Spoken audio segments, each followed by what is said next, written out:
the audience hears. So we're gonna take the snow globe and stick it in Amnon's butt, and he's gonna What? sneak it out. What? That's how we're gonna sneak Killjurn out. We're gonna sneak him out. Tempe, who has been in like a fugue state for the past 3 hours in game, suddenly shakes it off and goes, Amnon. Amnon, I got a great idea. Well, let's just hope that they're not trapped inside Dragonlance. the snow globe and you got to break it to get them out. If that shatters in his rectal cavity, Yeah, we've all seen the video. We know. I don't need the physics, man. Move slowly, Video. What are we talking about? What Listen, video? That's my question. Listen. I feel like Cheryl Today knows is what I'm already talking- I off don't the know if rails. Cheryl's Today is seen it, already but I off think the Cheryl rails. knows what I'm talking about. Okay, I'm glad I haven't seen the video. Wait, what video? Why do you assume I've seen it? I didn't say no. I said I don't know if you've seen it, but I think you know what I'm. He kind of was like, Cheryl's probably seen it. Yeah, he said I totally got Cheryl seen it for The sure. fact that we He was both like, been on "Cheryl's definitely Tumblr, I feel like you know what I'm talking about. Okay, that's a fair assessment then. How dare you mention the T website while we're being recorded? Oh, I'm so sorry. God. Listen, I'm fucked up already. I can tell. Get some water. Where's your water? I don't have one. I was at Disneyland on Monday. I drank one beer and I was already like, Oh my god. Yo, but that was a good beer. I saw that picture. That looked like a good beer. oh, that was my second beer actually. But that beer was so fucking good. The lies. The lies. Well, I had always one say- beer I and then I always was say I fucked up. drank I one didn't beer too, stop. yeah. I didn't stop. but Comment I down was- below whether that was a lie. Comment down below. Tippy, for just to kick things off, roll initiative. Before we get started, Oh, let's shit, also Like already, dude? yeah, they've been in initiative. You're the in. whole We're last- in here, buddy. Yeah. Oh yeah. Wait, are we all re-rolling? Here's what I'll ask you. No, so here's what I'll ask. I'll allow you to re-roll initiative. That's a positive to re-roll initiative for most of you, right? It'll be very positive Not for for me. me. Yes. It'll be super positive. If you I can sell you on it. here's the thing. Well, it probably won't affect you. Yes, if one person rolls initiative, everyone needs to roll initiative. So you all either keep your initiative as is, or everyone re-rolls. And that could be fine because Kenneth is at 20, but maybe because his initiative is really high, I don't know. Maybe he'll be fine. Tempe, you have to roll anyway, so you're gonna. Yeah, I rolled the 18. Okay, so I also rolled an 18. Aw. Yeah. All right, so We're everyone's re-rolling. we're re-rolling We're initiative rolling. because Cheryl Oh, announced. my fucking sound cut out. What the fuck? You're welcome, everyone. This is the initiative made up for it. I'm net zero. I got you all. I got you got a all in 19. inspiration. That's good, 'cause- 17. 17. Okay, so he drops a little bit, but then everybody, maybe for the benefit of the group, everybody goes up a bit. Hopefully, Amnon gets a little bit higher than 9. 19. 19. Okay, 9 and 19. That's not bad. All right, so Bahamut is Victor comes really and elbows Ravi out of the way. and it goes to a 17. So not Arm overall, bars it's him. good for the group. Ravi's a 21. I take it. Okay. No, I got a 19. 19. Okay, sorry. Okay, so you went down a little bit. And okay, so I that's heard 21. I don't know. I think it was 21 from last game. I hadn't heard this roll yet. All right, cool. So not bad. I think that benefited everyone. Amnon is who everyone should be looking at in terms of who looks the most hurt. In terms of saving your friends. If we have a moment, I know you said we just rolled initiative, but Yes. do we have a moment to do things before we hit initiative again, or? What I'll do is I'll start the game. I'll do my opening, just a little quick, just to kind of get us in the game, and then I'll turn it over to you all. And since we will literally be in combat, I'll allow everybody to go around and kind of share like where they're at, maybe role play a little bit, and then also like I'll let you guys kind of free action like within. It's like a free 6-second round of just like talking to each other, right? I'm not going to be overly like observant about it, but like you can't have a dissertation. You can't be like, I can't believe this is happening, but like you can all kind of talk to each other a little bit, see where you're at. Don't say the dissertation word. Oh yeah, sorry. Calls right now. I'm scheduling my calls right now. Yeah, that's what does that sound fair? Is there something else is there anything else you're looking for outside? No, of I was that? gonna heal Amnon, but that's fine. You can't. Yeah, you got to go on your turn. That's all. Gotcha, all gotcha. the healing and stuff. Don't worry, buddy. I got you. And so technically, Man, we're you like wasted so many returns to heal me. I feel bad. I was about to go. Just go. I'm an adult. All right. So I think if you all are ready, we can we can jump in. Just let me know. Some water. I'm gonna drink a lot, but This is crazy, actually, Ohan, because usually I don't play like healing class characters. Like, this is a first for me playing a paladin that has like healing abilities. I think that actually lately, the last couple of games, I'm starting to like healing. I'm starting to like support as like a thing to do. So I'm not mad at it at all, actually. I'm kind of like, I actually like this. This is nice. Well, very cool. I'm glad. Character growth. Amnon Character appreciates that. Right. That's cool. Prepare for the thankless job. Or actually, no, you're not a lizard person. That's fine. Never mind. Okay. So yeah, I think everything's been said really well of like where we are. For to a little bit more context in terms of for Tempe to understand where he is in the relation to this, this whole situation is. But yeah, like you said, you went in with Kenneth and I think Ravi and dug a hole in the ground, and so when the Taras came stampeding over, you guys leapt out, you guys jumped up onto the undercarriage of this prison, and you worked your way through a door while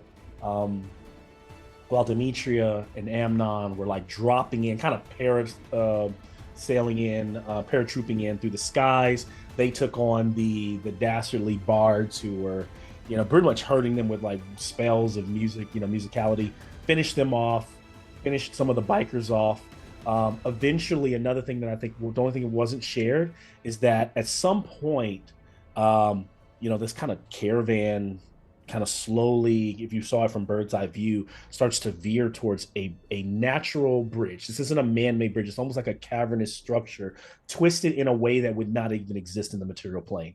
And it stretches and twists and turns across this huge ravine, and hundreds of feet down, there's this green goo, this bubbling slime pit, essentially, that you all know to some degree is essentially it's breathing, it's alive, the entire lake is alive, and the river Styx, the blood river, pours into this area. Not that that even matters right now. And so this Tarask is marauding across this thing as fast as it can, and this thing can run fast. It's pulling the weight of, so even this entire where you're all at, you can feel the structure kind of shuddering and shaking like a giant wagon kind of on a bridge. And on the other side of that, because originally Lady Silverclaw and Stagat and Mad Maggie, they had to jump in the Demon Grider and for her to stay with you, because originally Lady Silverclaw was just going to stay far apart and keep the spell effect open, kind of keep concentration on this that would break down the magical walls that was anti-magical field that would keep you all from casting magic inside the structure. It also put down the force wall that was up before, but she needs to continuously concentrate on it. So they were forced to drive onto the bridge, but that put them in the way of behind them the crazy Taras that you see behind you, as well as the rest of the guards or those crazy berserker bikers, devil riders, are all you see swarming around as well. So basically what you see there, you're all going across a bridge, and on either side, the bridge is about 100 feet wide, and on either side of it is like a 300 or 400 foot drop into this steaming goo mess that would clearly kill you on sight. So that, and then you, Tempe, and everyone else are on level 4. They were just able to break in basically on the undercarriage, get in, and you can see the prison, this giant room that is full of like these little dome white globes that you look like you could pull out the wall, but they all have like instead of a barcode on them, it's got a little number. But there's so many of them. Like you can we see inside of them? You can, like, you guys are also fighting 2 horned devils, which horned devils essentially look like our standard devil, like red skinned, scaled, horned creatures, kind of like typical devil. Yeah. Like Legend. These guys have swords and shields, but they have like the kind of like spiky tail, right? Yeah, hoofed feet. Red horned creature with hoofed feet and a tail. I think we're familiar. Demetrius family members, right? Like great descendants. But I guess what I'm asking is, like, could we, if we were not distracted by fighting right now, could we see what's inside these globes? I'll tell you it's possible, But imagine they go all the way up the ceiling, so rows and rows of them all the way across the ceiling. Yeah. And to find the right one, it would be like literally puckling them off or looking in each one. Well, I don't mean find the right one, but can we just see, like, if we're looking at the wall? They're too small to really see what's going on in each. You might be able to peer. You'd be going one at a time to see what's going on in that little world. Got it. So they're not like a prison and there's just a person inside, like a Pokeball. Yeah, floating around. Like, if you looked in, you might see like a little mini like region of Ravenloft, right? Like yeah. Okay. It's kind of trippy, like little genie lamps. You mean I won't get a Squirtle? Come on, man. we collect a bunch of them and then we keep them with so us good. and we throw them whenever we need to. Throw them at Oh, that would be so good. That's genius. Malcolm's like, Malcolm doesn't like that at all. But man, I'm actually like trying to just get into like where we're at in the story, ready to go in. We're stealing the fuck out of some globes for sure. We sure are. Everyone pick a number. Take that. Yeah. Oh my god. Malcolm is just putting little fantasy Hitlers in each one of these numbers. We don't even have to say anything. We're just gonna be like, hey, we should roll a sleight of hand right now. Just make us roll a bunch of sleight of hands, and if we roll, my god, you know, has music been sounding okay? Is it too loud or is it fine? Okay, That's you good. can still hear it. Okay, well, let's jump in. So imagine like tonight, maybe we start tonight's episode. It's like it's dark and it's quiet, and then slowly we hear this like the ground begins to tremble, begins to shake, and we don't even see it. We're like and then we slowly hear the buzzing of bikes, and then the gurgling of an engine, and then like they're coming towards us, you know, and then boom, we just like smash cut right, like we break that silence by the soul screaming roar and the whine of the demon grinder, like swerving Fast and the Furious style, right, low angle across this bridge, kicking up all kind of dust and debris, and the bridge is just shuddering under the weight of each thud of this boom, boom. This Tarrasque, kind of like Jurassic Park Tyrannosaurus Rex times 4, right, like just coming at this thing. And while Lady Silverclaw is still holding this magical concentration, he tries to, like, with one hand throw out like a bolt to attack the beast, and it just literally bounces off the thing's hide, while Mad Maggie is just cackling inside the helm, driving, while Chuck and Clonk are like pulling all these different like levers. Steam is pouring out, and she's like, I didn't think we'd get this close to the action. And she looks into like a little mirror, like mirror, and you can see the jaws of the Tarrasque like just kind of leaning in.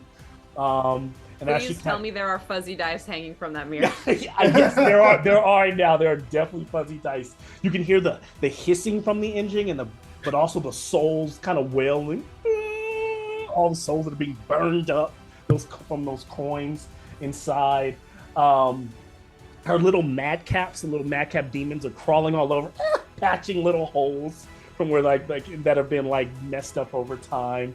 And as we kind of really get close to the action, essentially we then we kind of push past up into the bottom area of the structure through where the door is open.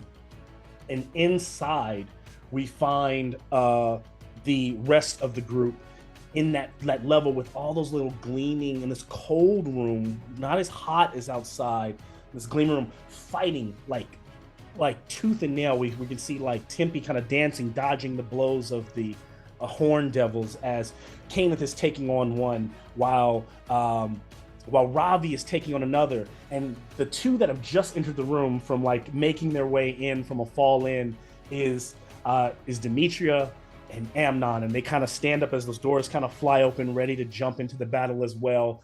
As from outside, we see the tail of the Tarrasque fling the body of the guy who was like hanging on off into the distance.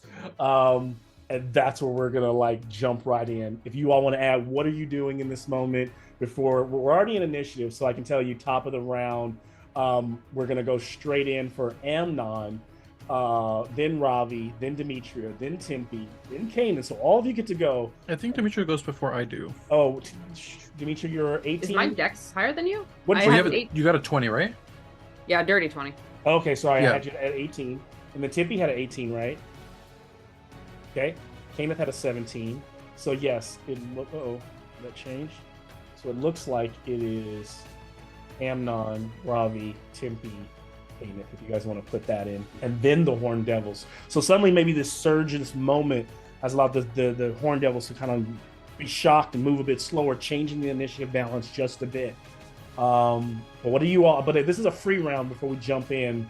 Kind of what this gives you a chance to kind of do your smart, quick responses, what you guys are doing, share a little bit, do all that.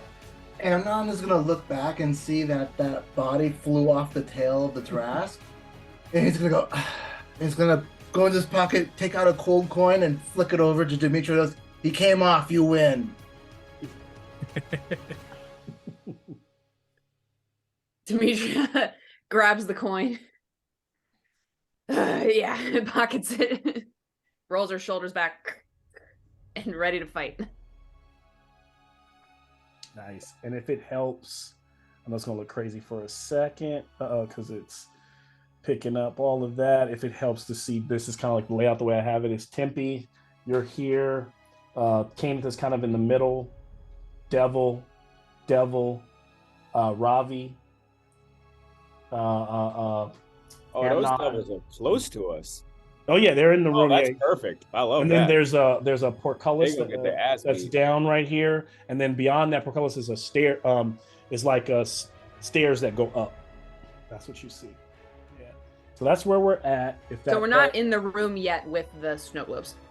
Oh no! This is the room with the snow globes. So just imagine like all the walls are lined with the globes. You are in that room, and remember, it's like it goes up like it almost is like 2 stories, but there's not really catwalks. It's just so it's like it's probably like close to 25, 30 feet high, the room, and the globes are just all kind of latched in to the walls and the ceiling and everywhere. And then there's this way to go up a level to the next level of the structure, but the portcullis is definitely down and looks like it's locked or someone will need to lift it. That's where you guys are at. How long does the fly spell last? And have you lost concentration, Amnon, on the fly spell? Oh, fly's gone, dude. Yeah. Darn. Alas. Yeah, I can't fly either. Yeah. That was great while it lasted. That was fun while it lasted. Yeah. Yeah. So I love the Tarask in the background. Excellent. Excellent. Do we have to say anything? You don't have to. It's just, I'll just give you a chance because sometimes it helps to like role play a little bit before you jump in. Otherwise, we just move in and we go off of.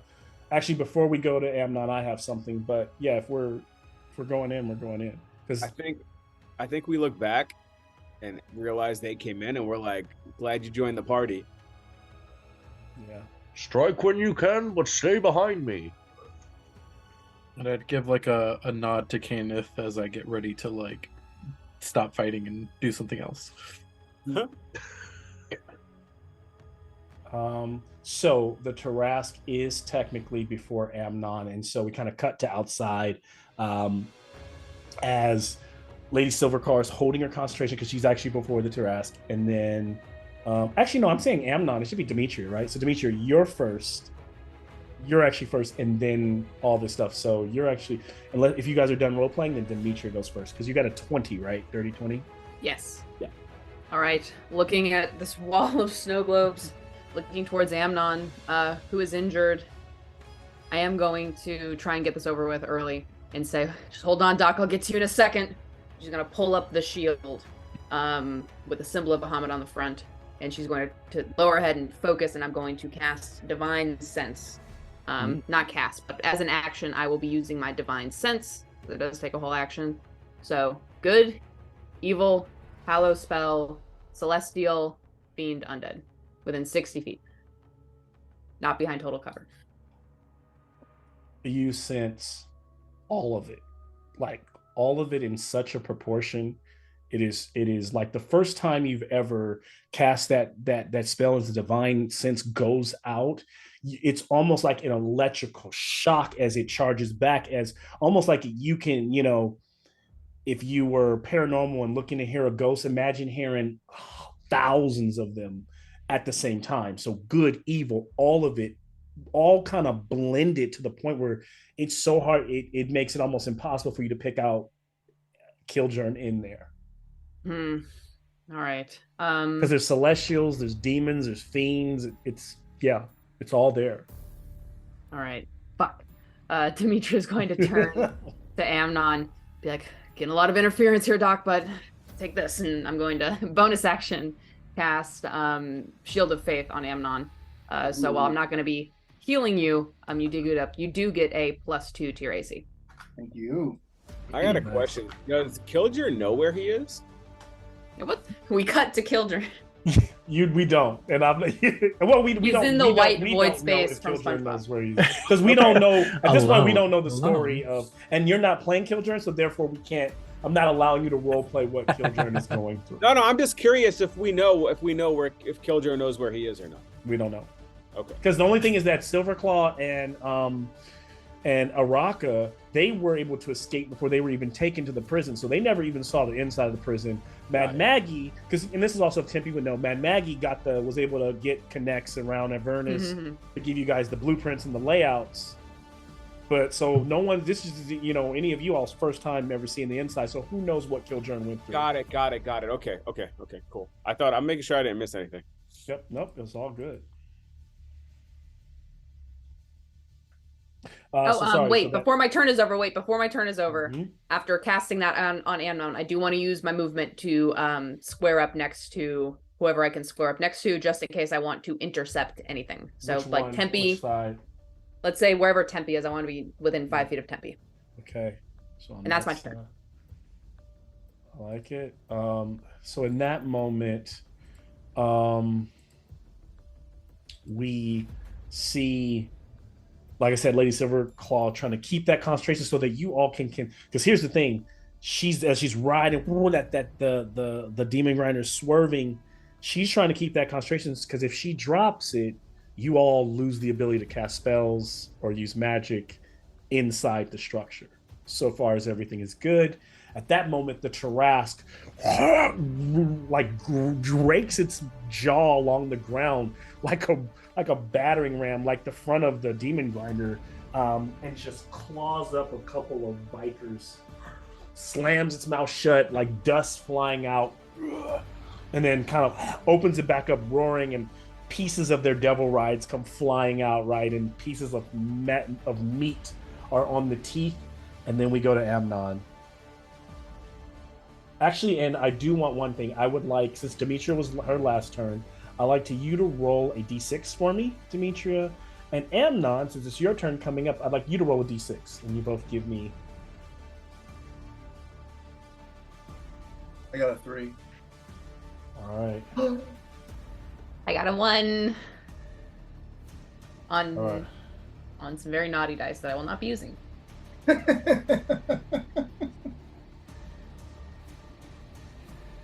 All right, so you got a 1. Amnon got a 3.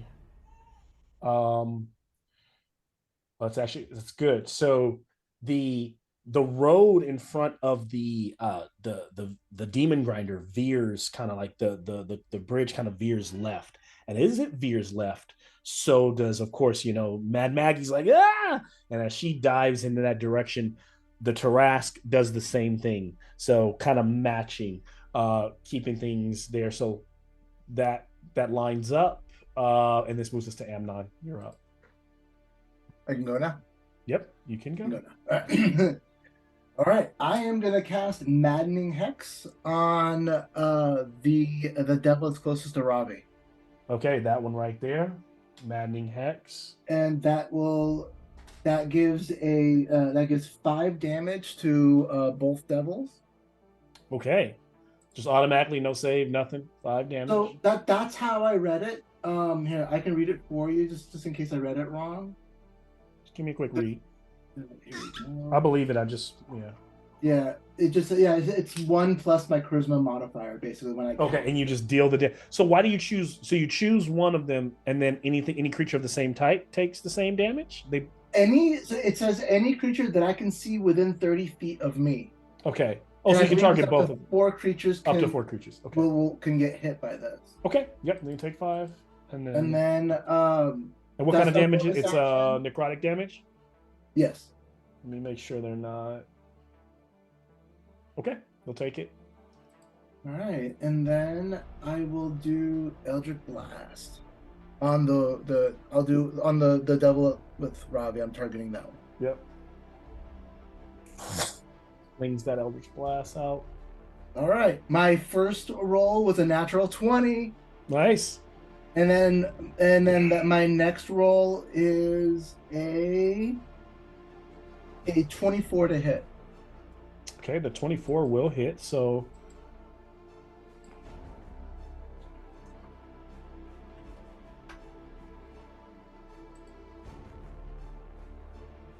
that That's will double hit. the damage, right? Yeah, so you're gonna roll double your damage dice on your first one, Okay. because that was a crit, right? And then you hit with the second one, so then that's gonna be what whatever your regular damage was, unless that was I heard one nat 20, right, and then a 24. Yeah. Yeah. So I'm both gonna hit. basically I'm just gonna combine and just give an Eldritch Kamehameha attack basically. You got That's it. gonna deal 26 damage. 26, and that's for both total, or is that one attack? I'm putting everything that's with the maddening hex I get +4, so then that's 30 damage just to the one that's closest to Robbie. Got it. So you hurt that one, and for the first time, that one kind of looks as the Eldritch kind of blows into it and kind of rolls its body. It's like the necrotic damage rolling through it. Even though it's red skin, all of its veins begin to kind of crawl through its head. Its eyes kind of roll back in its head, and it kind of shakes it off for a second. Huge horns curled back, these kind of huge devil creatures with the shield and sword. Looks off and doesn't pay attention for Riley for a second and sees you casting, and notices you and looks haggard, looks hurt by that. And Amnon just smiles back. Nice. I'm done. If Amnon is done, it moves us to Ravi. Can I look to see if there's any sort of like interface or something that would have like a catalog of the inmates that are in this prison? Yeah, I won't even take that as your turn. I'll give you a perception check for that. Though I will say just what you see, you don't see anything that looks anything remotely close to that, but give me a perception check just in case you roll very high. God damn. Ravi, roll really high on a perception check. Only a 15. Oh. Yeah, so it kind of matches. It's not that you're failing anything. You just don't see anything that stands out. There's no like council, there's no like table, there's no arcanic podium, nothing. The room is just, it's almost, the architecture is almost kind of impressive in the weird alien-like way that the room is built, other than the portcullis that's down and the stairways leading up. Damn.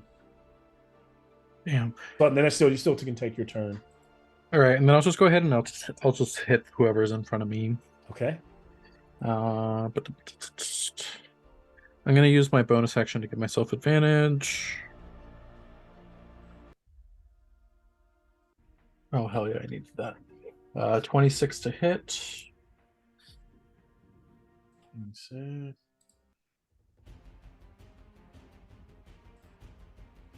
That will. Oh, sorry. If that clearly that hits.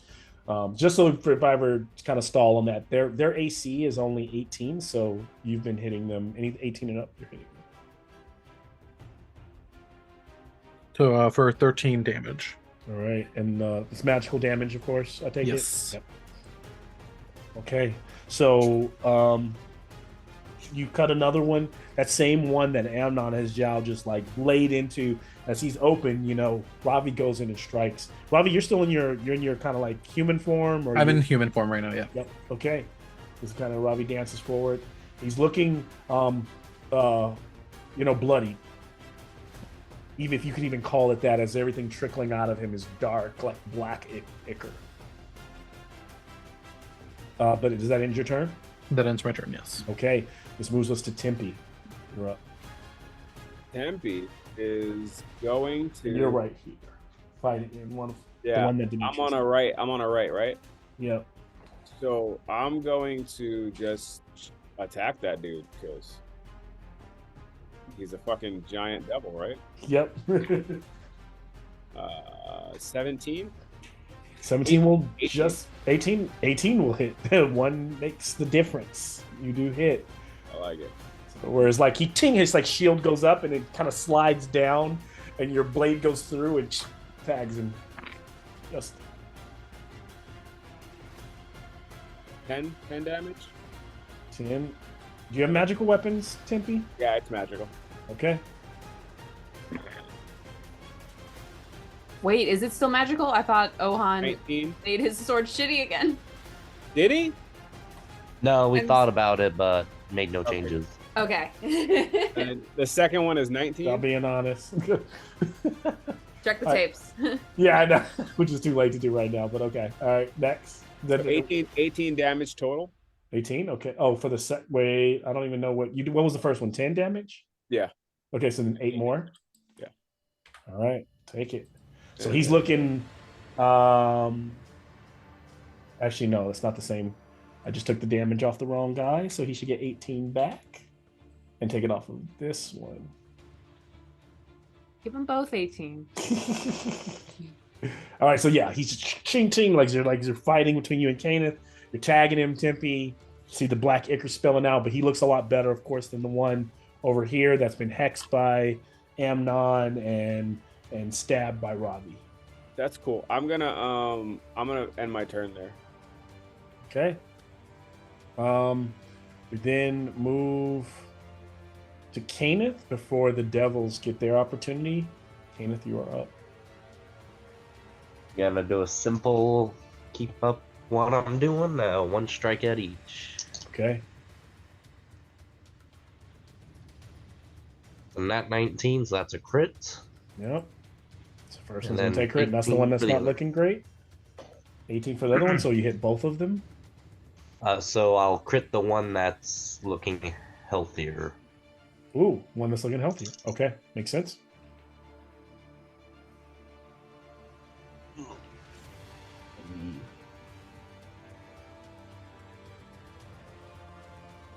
That'll be 18 for the crit, Okay. and just 8 for the non-crit.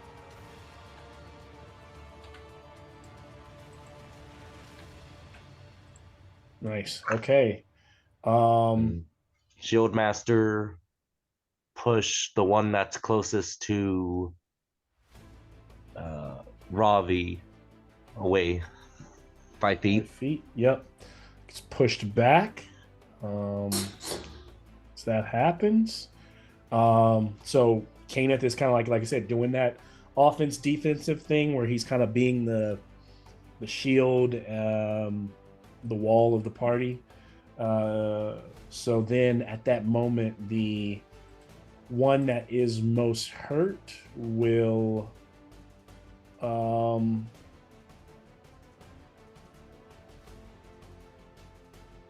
that one looks as first time kind of being struck by, kind of dancing around but being struck by Tempe.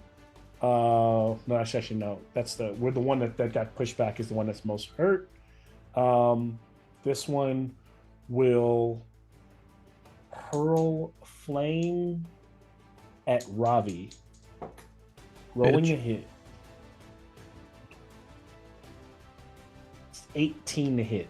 That hits. And then so it just kind of swings that sword, and fire kind of rolls off of it for 16 points of fire damage. Good lord. Except he doesn't, because I use my reaction to do Aura of the Guardian. I take that damage instead, and Okay. because I am a red tiefling, I am resistant to fire, so I actually take half that. Okay, nice. That makes sense. So, what does that look like, Dimitri? I always wonder like what that looks like. How do you take that? Like whatever is that is. You So can kinda Aura of the narrate. Guardian, the flames spew out towards Ravi, but instead of colliding with him, the shimmering silver blue, kind of like the shield spell, appears in front of him, but instead of dissipating, the flames are kind of sucked and pulled to where they just sort of stream over and around Demetria's armor as she just absorbs it, Very cool. resistantly absorbs it. He then rushes in, striking with one with the blade at Caneth for 19 to hit. I don't think that Caneth, or did Caneth actually drop it enough for me to hit him? Nope, will not hit. It will not hit. All right, and then I'm gonna use Sentinel though. If he attacks Kenneth, I'm gonna use Sentinel to make a melee attack on him. Okay. Well, that won't. It's not. It's this guy. Okay, you're over there. It's you can. But Kenneth is within 5 feet of me, right? Oh, he's within 5 feet of you. Yeah. Yeah. Then, okay. Yeah. Then you can do that. Okay. Fair enough. 25. It's gonna hit. It's only one attack though, so. No. Look at us out here using our 9 reaction. damage. Yeah. How much? 9 damage. 9 damage. He'll take it. And then with his last attack, he'll tail attack Ravi for a dirty 20. Rude. Doing 1d8 piercing, so it's 14 piercing damage, Ravi. And I need a Constitution save. You get a +2 because you're close to me. And I get to hit that guy again. Oh wait, no, if it's a reaction, you can't. You only get 1 reaction per round. Hey guys, what's the sexiest number? 7? Nat 20. Oh, I was thinking 8, but okay. No, Anyway, the I 8s got are it. cursed, remember? It's the curse of the 8s. They can be Don't you cursed dare and... sexualize the listen, 8s. listen, they can be cursed and sexy. They're not mutually exclusive. So did you get an 8? I do get an 8. So Ravi, this tail, +2. it strikes you That's on, with the +2. on the clavicle bone, and as it enters, when it comes out, it actually leaves like not just a scratch or open, but a nasty blackish looking wound that kind of pulsates like red and black, like magma, and you can kind of see that almost like necrotic. Same thing, like right in that spot, like a zombie bit you. You can see like your veins kind of pulsating red and black through where it hit. You will take another 15 points of what kind of damage is this? I think you said necrotic. Oh no, so no, it's not necrotic. You will lose. So you made the save. You lose 12. I made the save? 12. No, sorry, you failed to save. You lose 12 points, 12 hit points. And so I'm gonna tell you what's happening here. You can, because I imagine the way you would translate this from a meta standpoint, you can feel this like unlike any poison you've ever felt, like running through your body. Every turn, that wound you're gonna continue to take that damage, and it's going to increase. Mama's got some. Is this a poison? It's not poison. It's not poison? It's called an infernal wound. This is rude. Because remember, Would it be Caneth kept beating these. I kept stabbing Caneth last game. This one on a caught meta Robbie. level, does it fall under the umbrella disease or poison?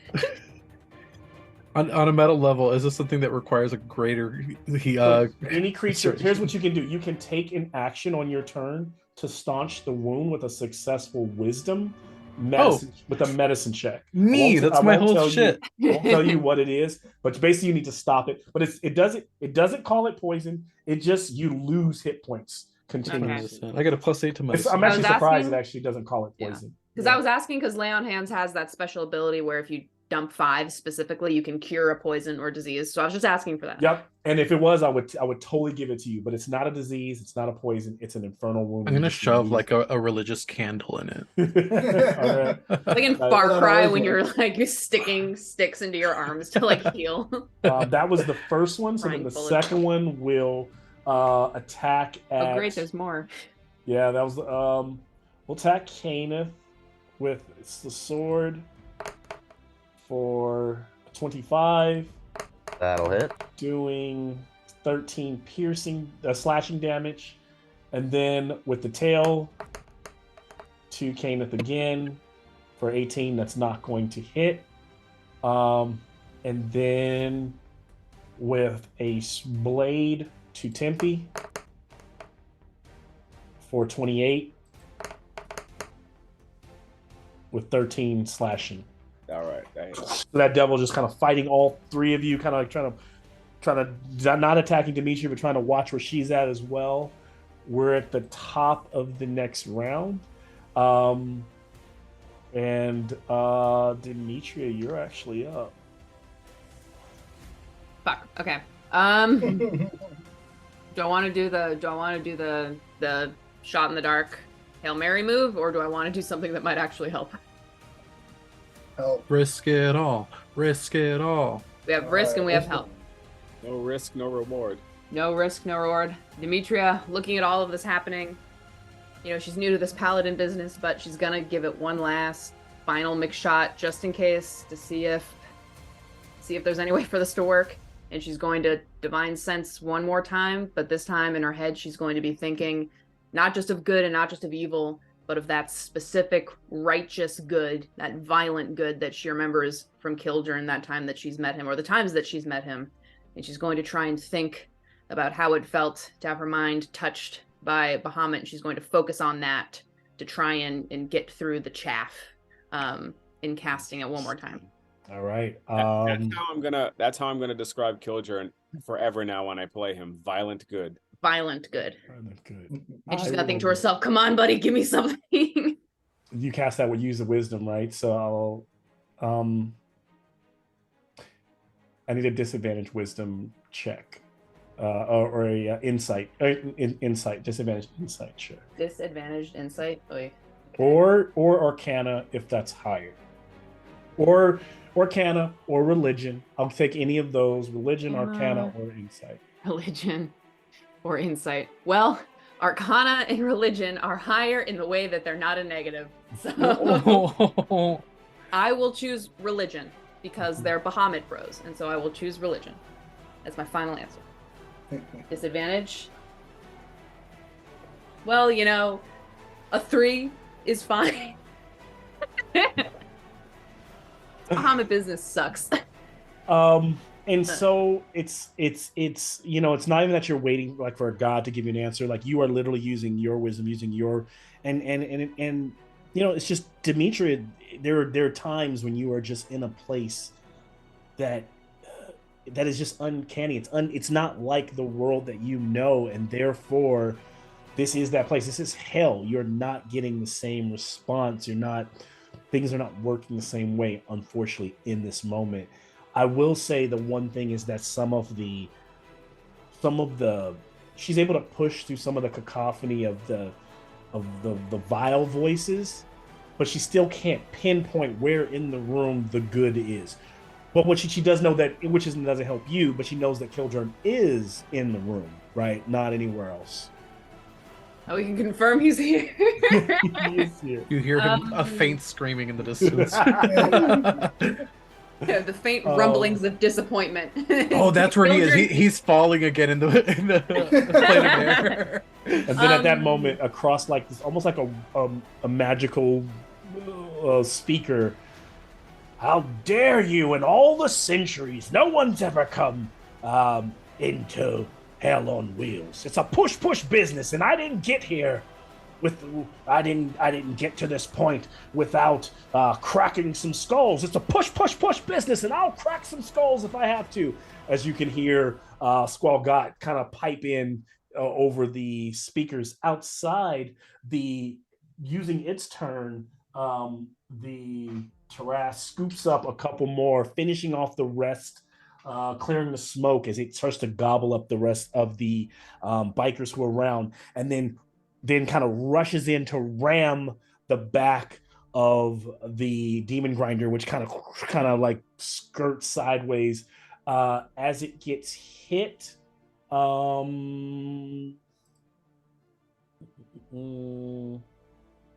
I need whoever wants to roll it from your team, but this is actually, let me see how much damage it is first before I ask for this. Someone other than me roll this. Also, do I still have my bonus action though? Yes, you do. I'm sorry. So yeah. I was going to ask for a bonus action. Can I hand Ravi a superior potion of healing that I have in my inventory? I have one. You have one? You better drink that shit, boy. Okay, then she tosses it to Amnon. We can I never be position, sure. Heal thyself. So Position. the horns do. So it does a horn attack, and it slams into the back, doing 35 damage to the demon grinder. And as it kind of like swirls, this almost throws off. So I'm just gonna ask for the regular because it's not damage directly to Lady Silverhands, but someone needs to make a concentration check so that she holds her her match. So Lune, give me strength. Luna, give him strength. Bahamut too. 18 on the die. You're good. Magic continues to thrive. The demon grinder kind of hunkers down, and like Mad Maggie's able to kind of like get a little bit of distance between. Now, two people give me a d6. Roll whoever wants to give it. I know I'm not explaining what these are. You'll kind of eventually get them, but Was it D6? What are we rolling? A D6? a d6. And so yeah, who's rolling the first d6? Who's rolling the second one? They are separate. So I'll roll a D6. all right, so you're the first one. And I'll do the and second one. Juan's the second one. So. You got 4. Tippy? 4. Okay. Dang, you guys are okay. So this time the bridge kind of goes hard left, and the terrace goes hard left, and like the all of you feel like the entire structure kind of sway. I need a dexterity save from everyone, including the devils. Remember your +2, boys. +2. Devils are okay. Boo. 18. All You're right. good? I got a 22. You're good. Wait, I'm sorry, what are we rolling? Dexterity Dex saves save. to see Dex because save. basically Oh, you're feeling okay. the room kind of shift sideways as like on the bridge the structure is literally teetering on one side of its I got tread. an 18. You're good. 21. You're all good. You're all like hunkered down, fighting as the room kind of goes sideways for a second, and then bam, slams down, and everyone kind of like skitters around, changing their positions for a second, and then continuing to melee. Good shit. This puts us at if Dimitri already went, right? So then Well, I ended up Bonus tossing. action. Do I need to roll anything to get my potion of healing to Amnon? I won't do that to you. No. you landed your deck save, so no. You throw it, Amnon caught it, you're good.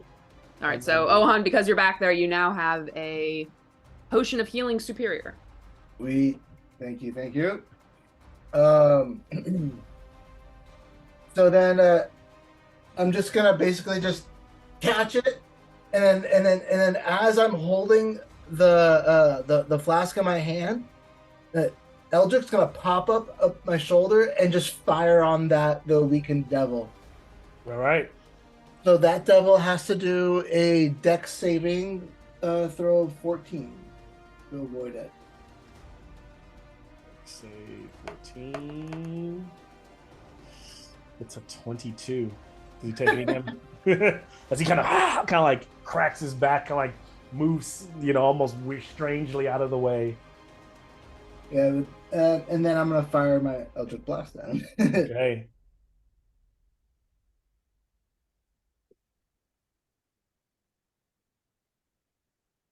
The first one's a 10 to hit. It's gonna miss. Oh, do I get +2, right? Even at 12 would miss. Yeah. They're 18. Oh, okay. So the next one is a hit. That's Okay. a 28. 28 damage. 28 to hit. Right. Okay.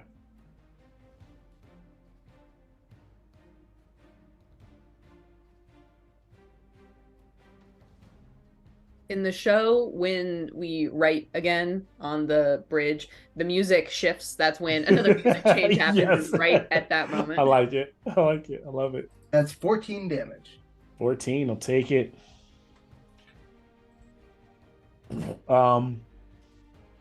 And so he gets cut and is still holding on, but is hurt. These humanoid creatures are definitely devils. They're definitely very resilient in what they can take. He kind of grimaces at you through blackened teeth. Keeps fighting. Does that end it for you, Amanon? That's it, yeah. Okay. Ravi is up. I'm just going to hit this double. Okay. What should I do? You know what? I'm gonna be Killer. wild. I'm gonna be a little crazy. Should I word of radiance? I'm a word of radiance. Con save 16. Okay. Con save. Ooh, not good at con. For an 8, so it fails. Cool. 9 radiant damage. The blessing of the eights. That radiant damage rains down. It like rolls across, and it begins to hiss as some of its skin begins to kind of like burn. And you kind of have it on the back foot there for a moment. Is there anything else? Otherwise, moving from Ravi to Tempe. I think that's because you said it was an action to fix the thing in my arm that I forgot about. Yes. So Damn it. I'm gonna shift to give myself temp HP. That's what I'll do. all right. Makes sense.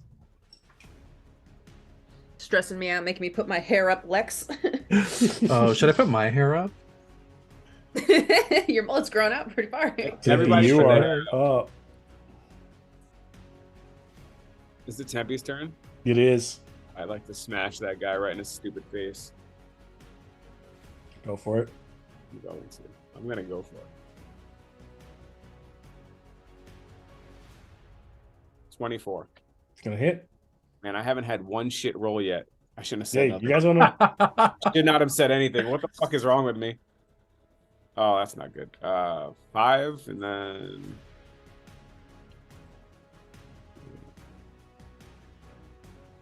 15? 15 to hit or 15 damage? 15 to hit. That's gonna miss. Okay, so just 5 damage. How's this guy look? Holding on, like you. Sorry. The guy that you're fighting actually Yeah. that's 5 from him. The other guy's holding on. This guy still. You just took him into. He looks a bit brutalized. You like that. Even though it was only 5 hit points, whatever it was, that stab, that slash, that kind of for a second, you can see that he's weakening. But the resolve is like if these were any race on the material plane, they would have turned and tucked tail, ran, died. So their fortitude is crazy in that regard. And that's all I'm gonna do for right now. All right, takes it. As this is happening, we move to Kenneth. Alrighty, continuing the trend. 1 to each of them. 1 to each. Man, these dice are rolling one higher than the other one. Because I rolled a 14 and a 15. Ouch. Oh no, +9. Plus, and those hit. Those both I'm hit. saying on the dice. Oh, One was a right, 14, on one the was a dice. 15. They both hit. Previously, one was an 18, one was a 19. Okay. Is the 19 a crit then? Oh, that was. The Oh no, previous turn. not with. Okay, got it. Yeah. Before it was a 19. Okay. So that'll be 23 and 24. 23. Just tell me which one. Where do you want? You want the 23 on the weak? You want the 24 on the weakest one? For the damage is 13 and 8. Oh, damage is 13. So 8. 13 to the weak one, 8 to the strong one. 8 to the strong one. How do you finish the weak one? I'd say a quick upward slash. This chest neck area. And he kind of like begins to burn away into embers as his neck opens up, right? And begins to kind of sizzle away, kind of 90s Blade style, if you know that movie reference. It just kind of sizzle away into embers. Having a moment of reprieve for Ravi there. Then bonus action. I read it. You can shove a creature 5 feet. So I'm going to shove Ravi 5 feet back. Ooh, okay. Smart. Shows Ravi. This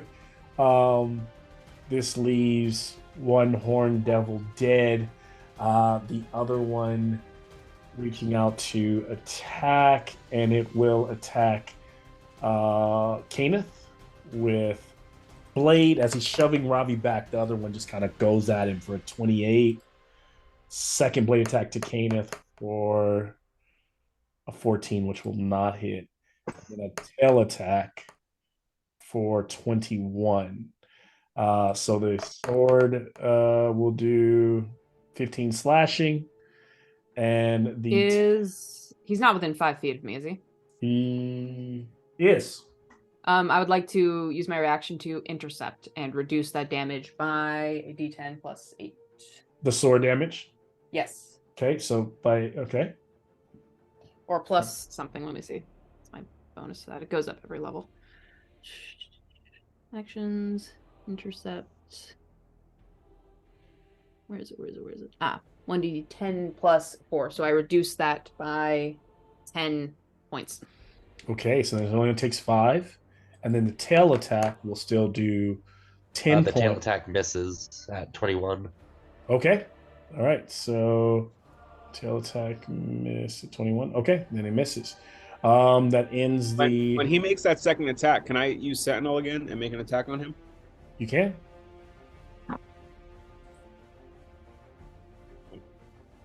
I gotta do math, and I've been drinking. 25. Hit. What kind of game invites you to drink but also makes you do math at the same time? I know it's awful. What'd you hit? 25. It's gonna hit. 6 damage. 6 damage. He'll take another 6, as that one is looking bloodied now, but still in that range where that last one was bloody for like 3 turns, so you can kind of tell it still has a decent amount of hit points, but looking hurt and worn down, but not talking to you, not talking shit, just kind of staying in the ferocity of the fight. This moves us to Horn Devils, top of the round. Demetria. All right. How bad does this Horn Devil look? He's bloodied. He's hurt. He's bleeding out like of his eyes. His nose is all busted up. Every slash in his body is like pouring like a black over that red skin. I would like to attack him twice. And he's starting to like look like he's heating up, like he's like if he could burn away if a few attacks. Yep, go ahead. I would like to hit him twice. First attack, 16 plus 8. That hits. Mace of Disruption, I assume he is a fiend. Yep. That's 1d6. Plus 2 more d6s. 9, 11 plus 4. 15 points of bludgeoning damage. Okay. 15. We'll take him. And I'll drop a first level Divine Smite on him. Okay. So that does 2d8 extra plus, I believe, because again he is a. Was it only for undead? Undead or fiends. So that's another d8. Where are my d8s? That's 7, 8, 9 points of radiant damage. Just kind of another radiant damage blast through him, tearing into his skin, kind of searing the hellish flesh. He's still up. He's still alive. Second attack. Okay. For an 18. That will still hit. Nope. 6 and plus 14 points of bludgeoning damage. Oh, he's holding on. And these are just essentially these are just guards. I crush your feet. Crush your feet. I push him 5 feet. Push him back. I was about to say what's the Disruptor Mace ability? Oh, right. Is he under 25 hit points? He's so close. I might give it to you. Give me. So he needs to make a wisdom saving throw. But here's the thing. He's actually not. But to get it, give me a As I smack him with my Bahamut symbol shield. Arcana check. If you get Arcana 15. What about that? I did forget to do my maddening hex damage on that one, so he should actually be 5 less. Why would he take maddening hex? Does it move to the? Because of my previous turn. So it hits both of them. Yeah. Okay, got it. Because they're within 30 feet of me. Okay, then that I'll give it to you. Then no check. Then go All ahead. right, wisdom save, please. DC 15. Wisdom save. Kind of growls. His teeth are almost like looks like he's been chiseled Hmm. sharp. Wisdom save 15. Mm-hmm. 23. Even if he succeeds, he is now frightened of me. Which I believe with the frightened thing, he has to try and run away from me. Brighton just means he cannot Approach me. approach you. He can only move away from you. He can still attack, and he would attack you at disadvantage if he does choose. So yeah, he's just like still. You pushed him away, and he's stuck there. He can no longer approach Demetrius. He's kind of like sizing her up, and his fear doesn't look like fear. It just looks like it almost looks like Predator. It's like what are you? Like he's kind of like doesn't know what he's fighting in this moment. I'm the red horned thing on this team. Yeah, pretty much. I like that. It's like, why are you over there with them when you could be with us? You guys suck. On the field. Because they're my family. This is a Fast and Furious mission, low key. Like, and so as Demetria does that, I need someone to give me, now that the bikers are all been eaten up, the Tarrasque is still chomping at the demon grinder. I need someone to give me a D20 roll plus 0 because it's the dexterity of the demon grinder versus that of the Tarrasque. So whoever wants to roll that. I rolled low, so I nominate James. Yeah, I haven't rolled any of these extra dice for a while. 17. You're good. You beat my 12. Like I said, I rolled really low on that check. So the thing kind of come rushing in, tries to bite, slams into the ground for a second, and they continue kind of running. I don't even make you make a check. The road stays straight this round. So we're back inside the structure, picking back up with Amnon, and magic is still up. Okay. So now the room is. There's one demon there, pretty weak. Okay, I'm just gonna go for a quick Eldritch Blast then. Okay. I mean, 2 Eldritch Blasts. That's what I meant to say. That's a dirty 20 on my second blast. Okay.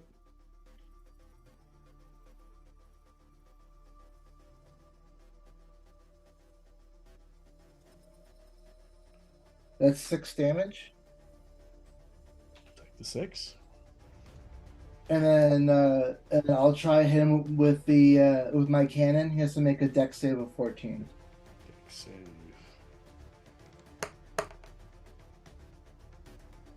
10 on that. Rolled low with a 3, so yep, it will fail. Sweet.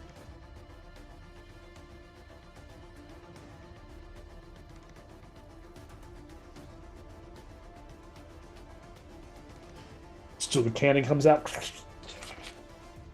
fires. Yep. 2. So then that is just okay. That's just 2 damage, but it gets pushed back 5 feet.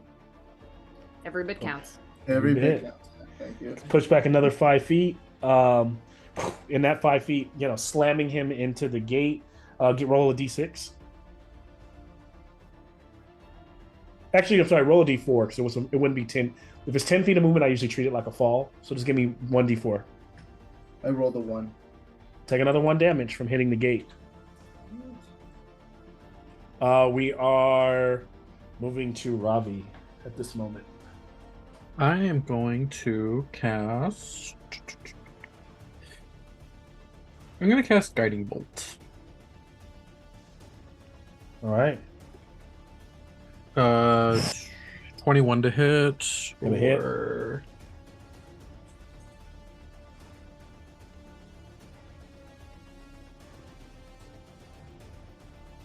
for 13 radiant damage.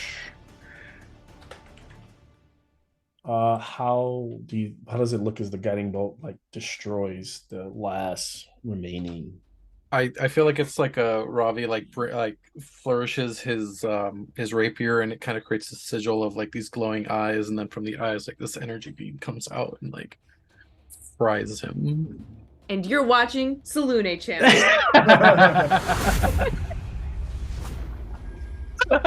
Amazing. Disney, don't sue us.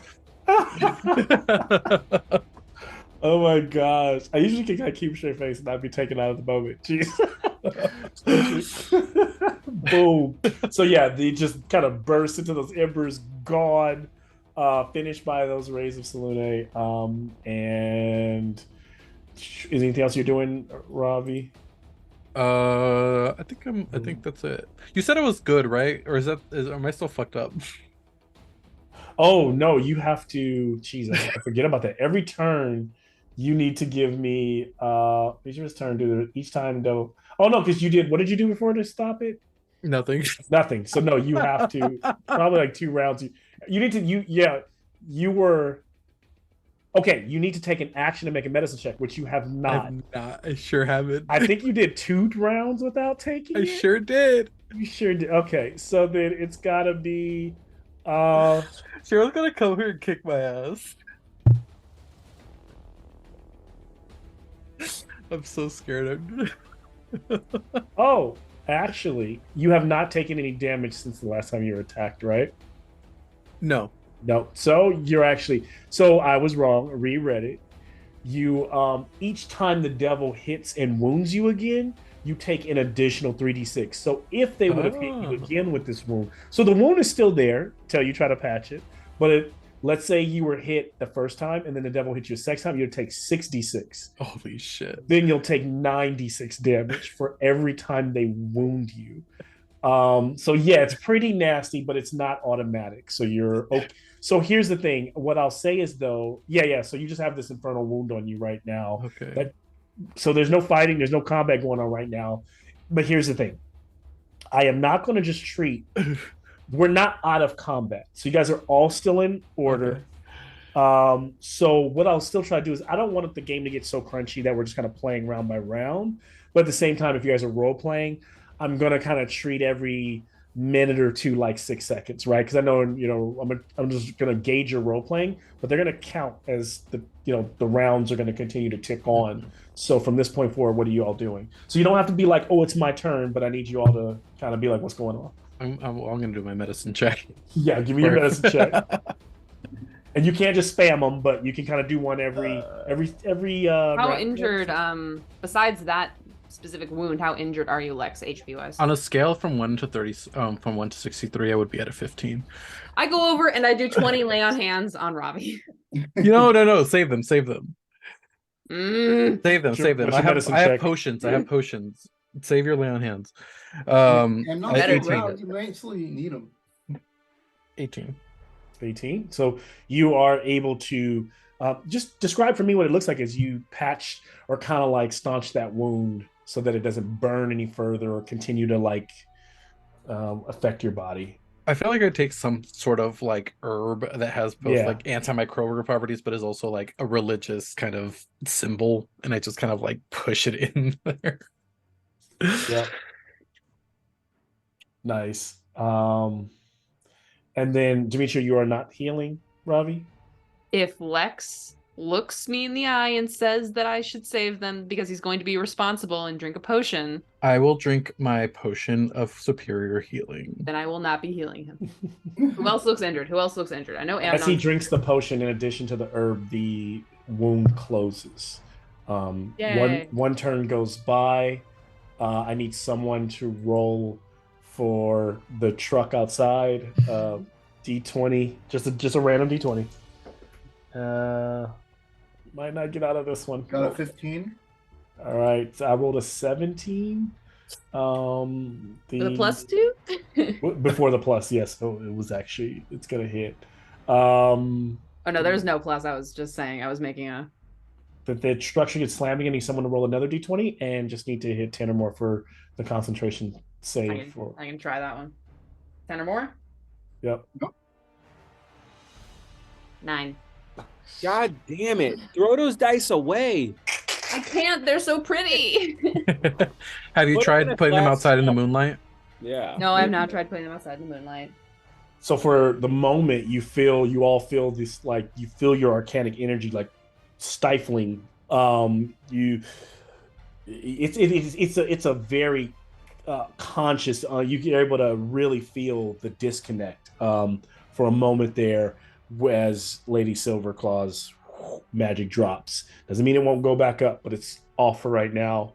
Now you can wait for it to go back out, but also remember that she's also taking damage, and you guys can't really see what's going on out there. So what happens next? What are you guys doing? Nobody can cast spells now, right? Nobody can cast spells right now. No, but I think I remember from when we were in the prison, because they also had a magic suppressing field in the prison, but we decided that my lay on hands still works, right? Because it's an ability.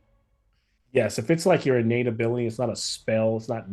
If it's not magic, if it doesn't, if I don't consider it as magic, like I think that Demetrius healing, Like divine sense, like is when you definitely lay, magic. that's magic. But when you lay on hands, that's not magic. That's your ability to channel a gift of your god. It's not a spell. I mean, here's the thing. I could say it's magical, but it's really. I'm gonna rule it as not magic for this, because for the sake of the game, like an anti-magic field from a beholder usually just affects you casting any kind of spells at it in that moment. So if it feels natural to the character, or like you don't have to roll anything. If you don't have to roll anything, and it's not super external. Yeah. But so like even healing, curing wounds, you can't use that stuff right now. So who, Ohan, are you drinking that potion? Yes. Okay. Sean, how injured are you? Oh no, I'm good. You're good? Yeah, I'm good. Jameson, you're good?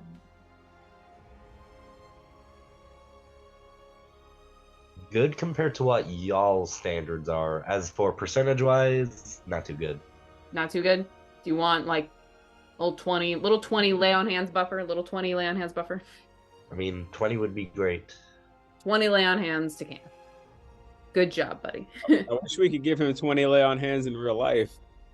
He's sounding pretty bad. Yeah. Your disease. Yeah, I've been my body wants me to sleep right now. Dude, if you're tired, like we could. I mean, yeah, don't. Only if you want to be here, man. Yeah, that's the worst if you're trying. I do want to be here. That's the thing. Yeah. But, so I know that feeling. Jeez. Speaking of which, I am looking at my character sheets, and in my other possessions, I have inspiration from the Platinum Rose from when I solved that puzzle. Would that be a special inspiration? I tried finding Killjurn Orb. Yeah, I don't think that would be like a regular inspiration. You would always have it. So if you were maxed at, you're normally maxed at 1, you would have that inspiration on top of whatever I gave you, which I gave you one at the beginning of the game. This set, because I gave everybody one for Demetria's sharing of the story. So you would have the inspiration of the rose.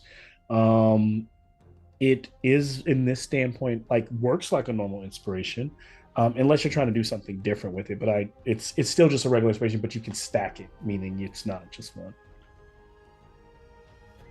Because I was gonna use my familiar ties to Killjurn and venturing together to try to find him. Yep. We're bros. We partied together in Bahamut's palace. Even if you use that inspiration, I would give you. It's so hard in this place. I would give you a straight roll, and I will tell you it's a difficult check, and that would be a perception or an insight. So it wouldn't be disadvantaged, but it'd be a straight roll. I thought it would be history. Well, history, your history of Killjurn, but no, right now you're trying to perceive or kind of get that little fuzzy feeling inside that tells you where he is based on the knowledge of like maybe trying to connect with him from the adventures that you've been on. But I think the history of you all's past doesn't necessarily help you find him here. Alrighty, the green dice has been rolling well. 22. Okay. And so as deep that connection is, that moments that you shared with Killjurn kind of flash before your eyes, are unfortunately not able to connect and find the location of Killjurn.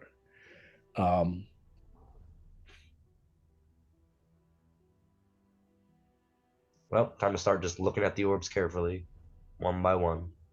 Not to be that guy, but I bet that if we found some way to open this portcullis and went up to the warden's office, we could probably find out where he is. But that's another fight. And this guy doesn't sound like fun. This guy who totally should be a gnome if he isn't already. Well, I think that's a great idea, but is there someone who might not make it through that fight? Everyone looks at him. That's probably a bigger fight than we can take on after at this moment. Well, we can always. What if we tried to? Well, because they know we're here, so it's not like we can stealth it. Yeah. Or maybe he's a little weenie. I go up to one of the orbs. That's true too. He could be a weenie. I go up to one of the orbs. Are they like in number order? So it's like numerically. Our magic goes back up. 4 rounds have gone by. Oh. Magic. I go up. You feel it What resurge. happens if we pick up an orb? I don't know. You can't pick up an orb. You All right. Boom. I Boom. pick up an orb Picked up an in orb. my hand. You kind of like takes a moment to God. kind of like pull it out and you look at it. Nothing happens. Okay, here's my plan. Genius bruiser plan. Because I bet the one person who, besides Malcolm, doesn't want us busting these orbs open is the warden. So I bet if we march up to his office carrying some of these and threaten to smash them, he might tell us where Killjurn is. Oh, that's not Very bad. smart. Very I'm smart. down with that idea.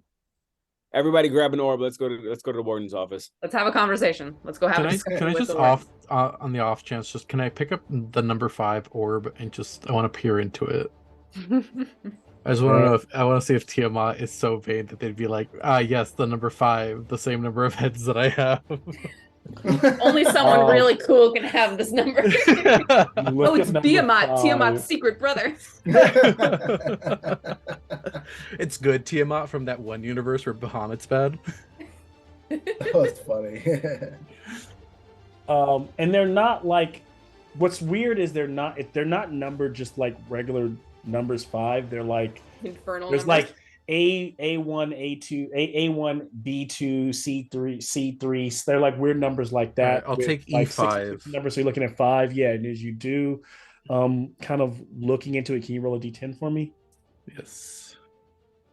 D10, 1 through 9. 7. Yeah, just a regular D10. Yeah. What did you get? 7. 7. In Cheryl's opinion, the sexiest number.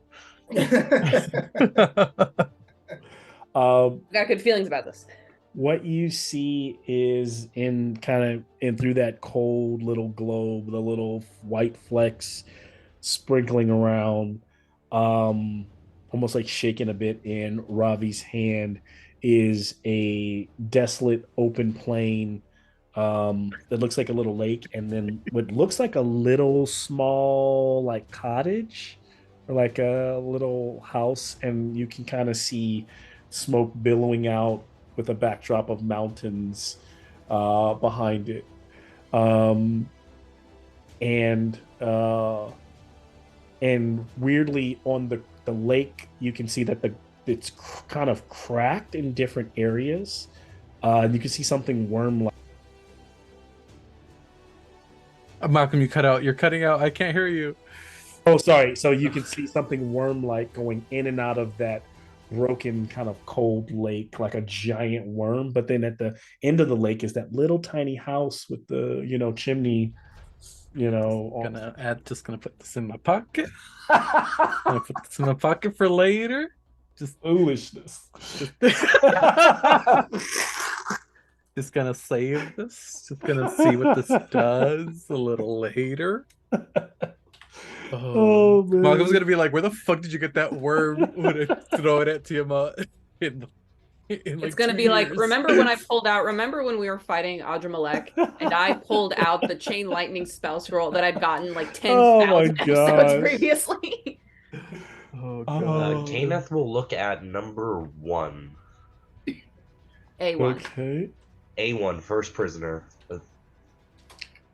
All right, trying to looking for With find it. All this, by one. the way, is taking time, so I'm gonna We gotta go. Roll a Gotta go. d6 to see how many rounds have go by as you guys find these. We can go. We can exit through the gift shop later. We gotta go. Yeah. Can we all just grab one and go and just? So see you what do happens? find that one. Are you trying to peer into that one as well, Kanan? Yes. It's a black void. It's just like dark inside. It doesn't even. You don't even see the snow. It's just I want like a it black on the crystal record. bar. I want it on the record how badly I want to smash these things. Can I look at mine since everybody else is looking? You at know what theirs? this? You know what this reminds me of? To take a moment. You've ever seen Cabin in the Woods? Yes. It's like when they go underground, like you kind of want to know all the nasty monsters that are inside, but you kind of don't, because you don't want to be anybody that gets off that elevator. That one scene, but okay, yeah. So that's the one that's what you see, Killjurn. 4 more rounds go by. Gotta go. Gotta go. And I need Kanos will take that orb with him. I need another Support D10 colors. check for the drive for Mad Maggie. And I rolled low for the Tarask, but That'll be a 0. oh Jesus! That's a 10 on a Maggie. D10. Yeah, on a D10, that's a 0. Or is Oh it no, not a 10? D10, no, a D20. Oh, It's just a straight D20 though. It's just for the maneuverability of the vehicle. 18. Okay, that gets you to survive. Mad Maggie upshifts. Yeah, pushes To forward. maximum overdrive. This guy saves you another round. Little here. nitro button. Yeah. She's I the probably- Vin Diesel character. Honestly, I would have made the, if In you a were tank trying top. to, if you were trying to pull the portcullis up during combat, there would have been a check. But I mean, essentially, it's just strength. So if that's what you're doing, then just, Dimitri can do it. So slams it up. No point in making her make multiple checks for that without the issues. She should have been able to do it. So portcullis goes up. You see those stairs leading forward. You guys all head. Wait, tell me what's in my globe. Oh, what globe did you get? Can I just pick a random one? I don't want to pick a Oh, number. you just pick a random one. So yeah, I just grab one. Tempe doesn't give a shit. He's okay. I'm gonna take this with me. Can What's you it? give me a D10 roll? I got a 3. So the first one was A1. The It's second one Killjurn. was Baravi had picked up 5. What was This it? is how I I picked up E5. E5. I picked a random one. Okay. All right, you're random, and then Surprise me. You see nothing but clouds. You see an owl person with his head spun around. It figures Boo would be here. This is where he went after he went to hell after Tiamat After killed we him. all forgot about him, Tempe- he got smoked. you see a sea like a ocean, but the waters are black, and writhing out of them are pale white tentacles, and those tentacles are writhing around like a little island. Like the island literally is just a patch of land, and on that land is a tower, and those white tentacles are just wrapping around that tower and kind of trying to like pull it down, but the tower doesn't move, and there's a little light on inside the tower. Oh, that's a good one. That's That's a really good cool. Malcolm, stop it! So badly. I want to get the smashing. This turns into Spelljammer. We just hop into these damn planets. Robbie runs over to Tempe and is like, "Oh, cool! What'd you get?" We're turning this hellish prison into a I'm like Yakupon shining machine. it, trying to show him. And then Dimitri, you looked in yours, and Sure. oh my god, no, I should. I am not trying to. Y'all wanted to do this. Oh my god. Malcolm being like, "Oh, I'm gonna be tempting and dangerous, and this is gonna suck for them." This is not the moment where I It's really if only one of us had like a dead relative that Malcolm could like say was in one of these. So what you see in your little globe is it's cold, but what's weird about it, you see the little white flecks, and they all have the white flecks, but on yours, strangely there are like, it almost like fall, but like imagine a forest. So there's land, and where the land ends, it looks like a shore, but where the shore is, it's the top of trees that are like red, yellow, like leaves. And they're as far as the eye can see, stretching out past the land. and you can see what look like fish or strange, like whale-like creatures diving up above the tree lines, back down into. I love flying whales, Malcolm. They're a great design. If you guys want to break your whole campaign, you're welcome to go. Malcolm, you said like we haven't done that before. Yeah, that's what I'm saying. Like, it is what it is. We need to go talk to the warden. To the warden. To the warden first. To the warden. Right, so Would we be able to take a quick break? I really have to pee. We are. I I was like gonna to say drink right some at water. 8:30. So what I was gonna do is set up the next room, but we'll just like set it up when we come back. Cool. Let's take a break. All right. Later. The temptation of these orbs. The temptation of these orbs. I want to say Kenneth picked up Killjurn's orb because we know Killjurn was trapped in a void. But would they bump him to number 1? I mean, if he's the priority. I still say we just check to be sure. I will walk away very pleased from this if we don't make a wrong guess. If we get it in 1, I'll be very pleased. Want to be totally sure.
I think we're doing good. We're alive. We made I it. agree. Good job, team. I like how people who live near beaches go to hell. Poor fuckers. That's what they get for living near a fucking beach, lucky bastards. Asmodeus just hates sand. You know, No. it's cold and coarse, and it gets everywhere. Me too. Sand is the worst part of the beach. Ugh. I hate the beach. Don't say that to me. I'm not a fan of the beach. I gotta be honest. Show's gonna leave. Watch me not heal you. Cheryl, you're a beach lover? That's weird. I love the beach. Yeah, I'm so excited for summer. I'm like already making plans. I'm gonna like upgrade my beach situation because I have like the chair and the umbrella. I'm gonna upgrade. I need to get a cooler. I have a cooling backpack, but I need a good cooler. I'm gonna get an easy up, and I'm just gonna be out there. Oh my god, Cheryl. I mean, I like the My summer. wife is like that, and I have to carry it all to the beach. It drives me insane. I'm like It's the feeling, reason I'm why I like hate the feeling beach weird now.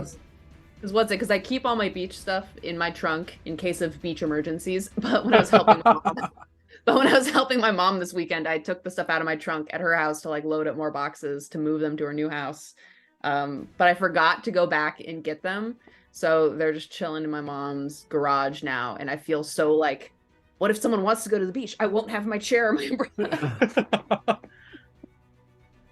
Those are some good problems to have, Cheryl. I don't think anybody's gonna be going to the beach in the next week or so. So I think I Literally. know. Oh, I yeah, enjoyed that this is true. weekend Yeah, was so that's a good nice. point. I was chilling out, some shorts. It was nice. I really I'm want going to to go a soccer to the match on beach. Saturday, but I don't think I'm gonna go at 49 degrees and the rain.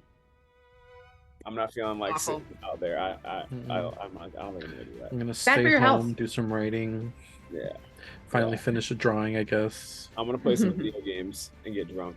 It's gonna be amazing. What are you drinking, Cheryl? I am drinking a margarita that I decided to splash some orange juice in just because Oh, hell yeah. I Alright. have some orange juice, some Yeah, I freshly mean- squeezed orange juice. I mean, fruit. That's a food group. That's healthy as fuck, dude. Mhm. Support that. Yeah, Very tasty. you know, Ohan, I saw that jacket, and I found it on Amazon. Oh, yeah? But I don't like when you reverse it. It says Han Solo.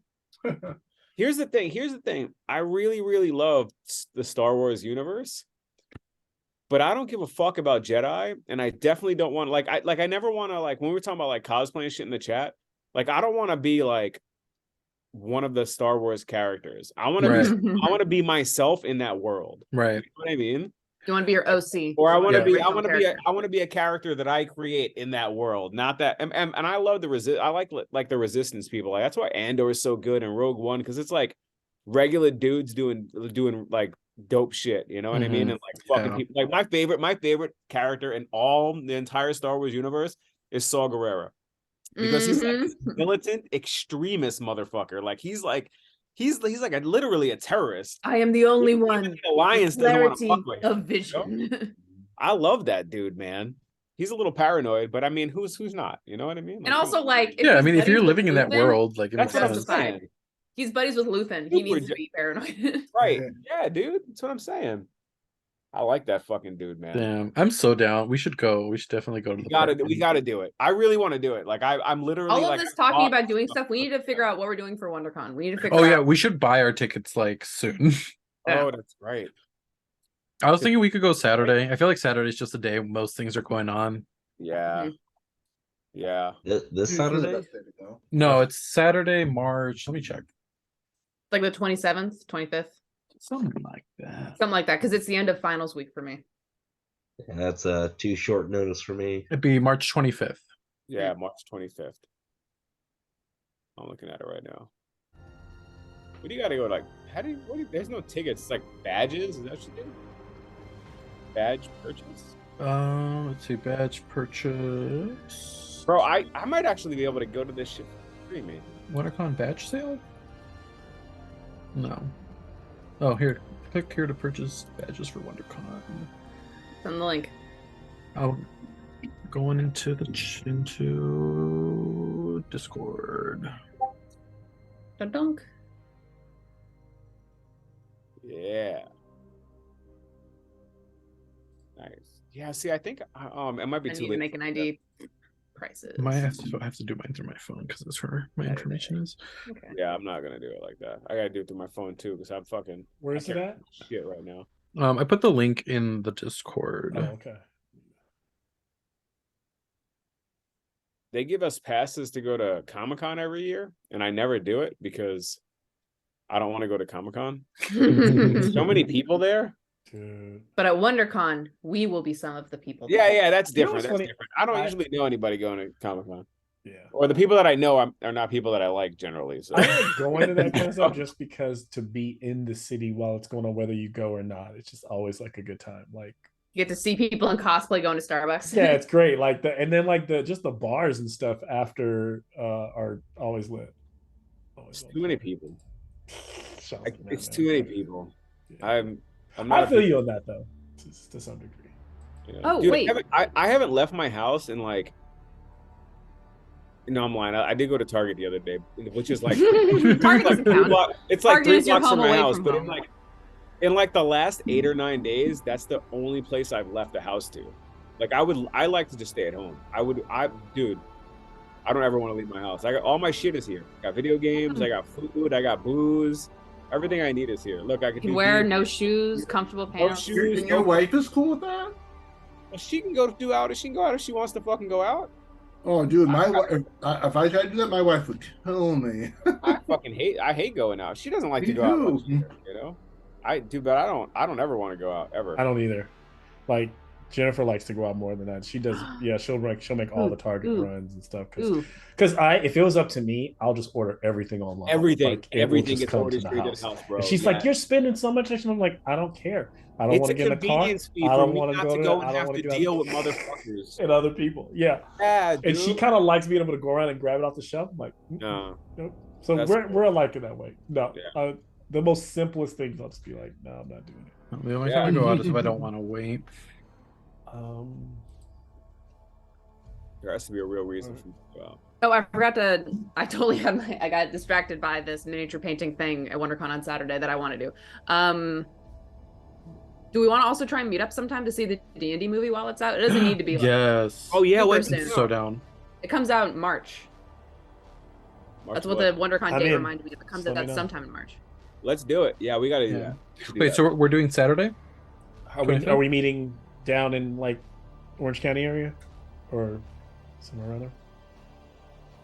Anaheim, LA, anywhere. I don't even know if I'm drive invited up. because I'm the DM. I feel like a teacher might not be You're invited. invited all the time. What the You're, Of course you're invited. The DM is a player. The DM is a player. We're like, hey, Malcolm, can you like deafen yourself and We know Malcolm has that baby that's his whole life now. This is true. So that if anything gets in the way, it might be the baby. But Anyways, we don't need to decide on a go. date for the movie now, but Oh, but I mean for WonderCon. Saturday? Saturday? I think Saturday is I'm probably. down for Saturday.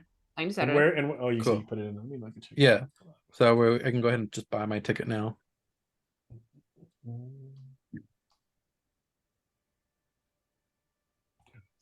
Okay. All right. I'm not ready. If you're gonna be at WonderCon on Saturday, don't look for us. If you're coming to WonderCon on Saturday and you acknowledge us in any way, you're gonna get blocked. Malcolm, you could come watch the D&D movie with us. But you gotta sit on the other side of the theater. That's fucked up. Let's figure. Malcolm's just editing in dolphin noises. Like, what location do we want to be at what date, at what time, so that our stalkers can definitely know? Yeah, that's probably not. Yeah, right. All right, buy my ticket. Buy my ticket. Pausing these. Well, I won't be going. You'll be there in spirit. Yep.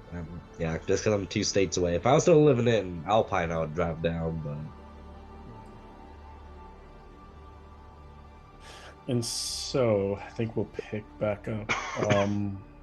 As the party of the left hand climb these stairs, they get a bit narrow, and they can hear a voice in the room. It gets really dark where they're at, but they find a door, a latch, and the door is kind of weird because it's kind of at an angle. It was like you push up on it. It opens into basically there was a table there, and the table folds kind of back into the wall, opening up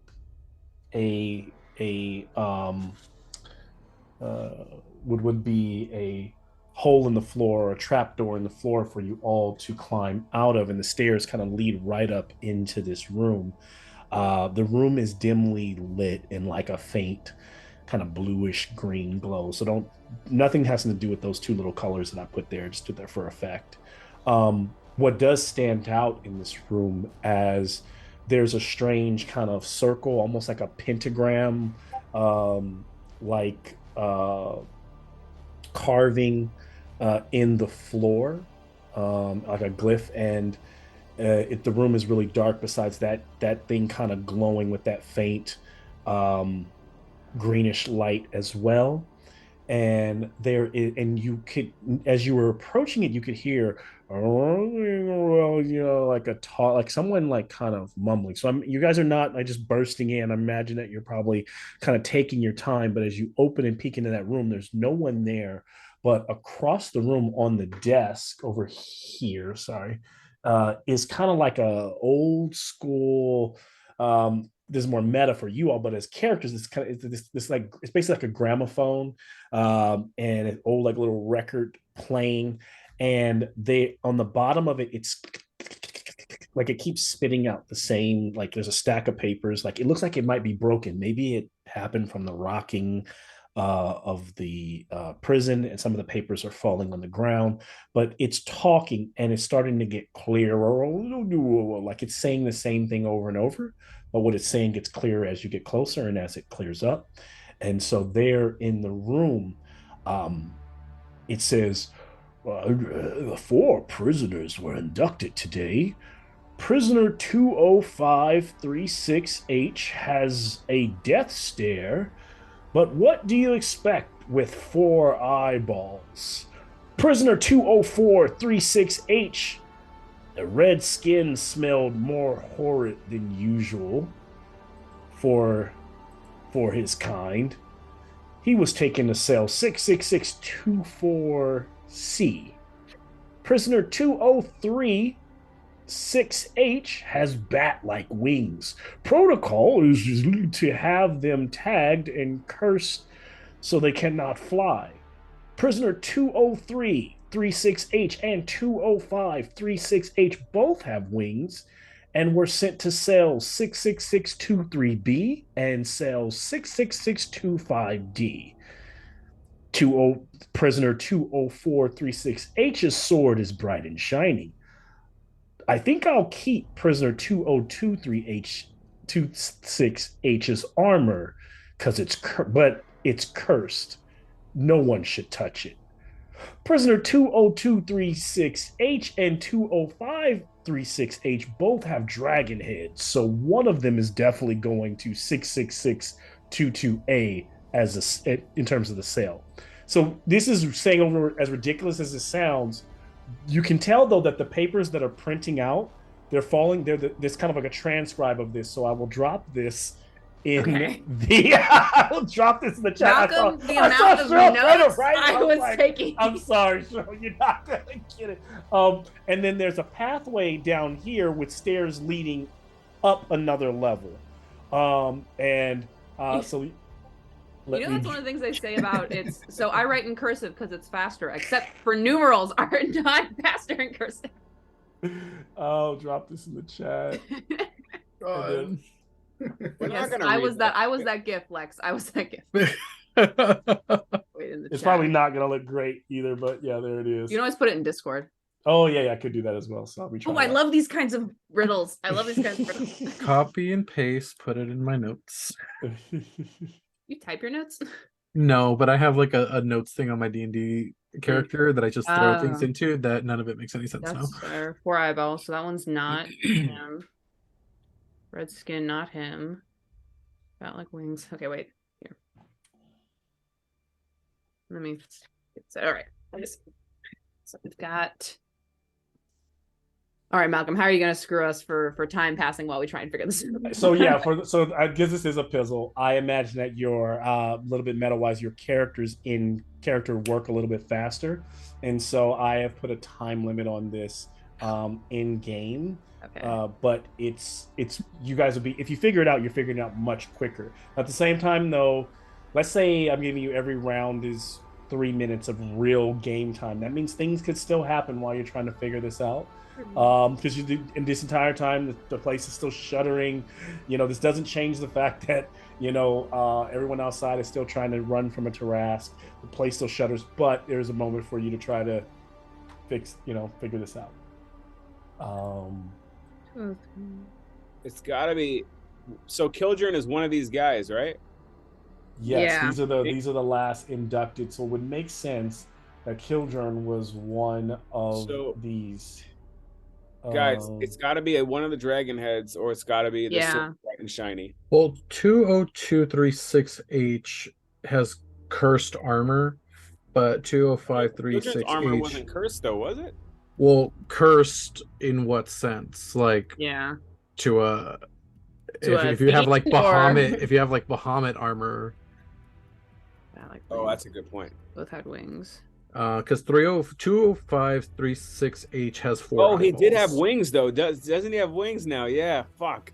They all But have not 36H, so we can cut all that out. So we can. Yeah. There's 205, 204, 203. Bat-like wings. So it says 4 prisoners were inducted today, but there's only 3 different numbers that don't count 36H. Sure, there should be 4.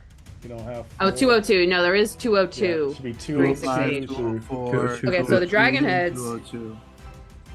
So the dragon heads are 205 and 202. That's right. But one of them has red skin. But Killjurn doesn't. He's a black dragonborn. That's right. 205 has 4 eyeballs, so it's not 205. So it has to be 202. That has to be 202. Where else does 202 show up? 224. I'll keep it, but 202's armor is cursed. cursed. Dude, that no one touch it. That's gotta be him. Why would it be cursed though? Because he's it's blessed by Bahamut and we're in hell. He also has wings. Wait, does Killjurn have? Killjurn doesn't have like physical wings. He has like Bahamut wings. That's true. He does have ethereal. They're ethereal wings, right? They're not. I don't think those wings are not on him all the time. I think they sprout from him. He was a dragonborn, so he wouldn't. Because my problem or my thing is it says that 202 and 205. So one of them is going in to sell 22A because they all start with 666. So 22A, one of them is going there. So where would the other one go? Because the cells we're working with, we have 24C and 25D and 23B and 22A. And 22A. Those are our options. So we need to figure out who's going in what. So the 24C we know has Redskin dude. Because he was taken to sell 24C. Yeah. Yes, 204 is in 24. And then we don't know, so 20. Jesus, okay. So both of the guys who had wings. So 203 and 205 who both hold had on. wings. 205 is in 2 different cells. Wait. He could be in one. 203 and 205 are Because are 20536 was sent to sell 23B or 23D, but it also at the bottom says 22A. Wait. So 24 has the Redskin guy.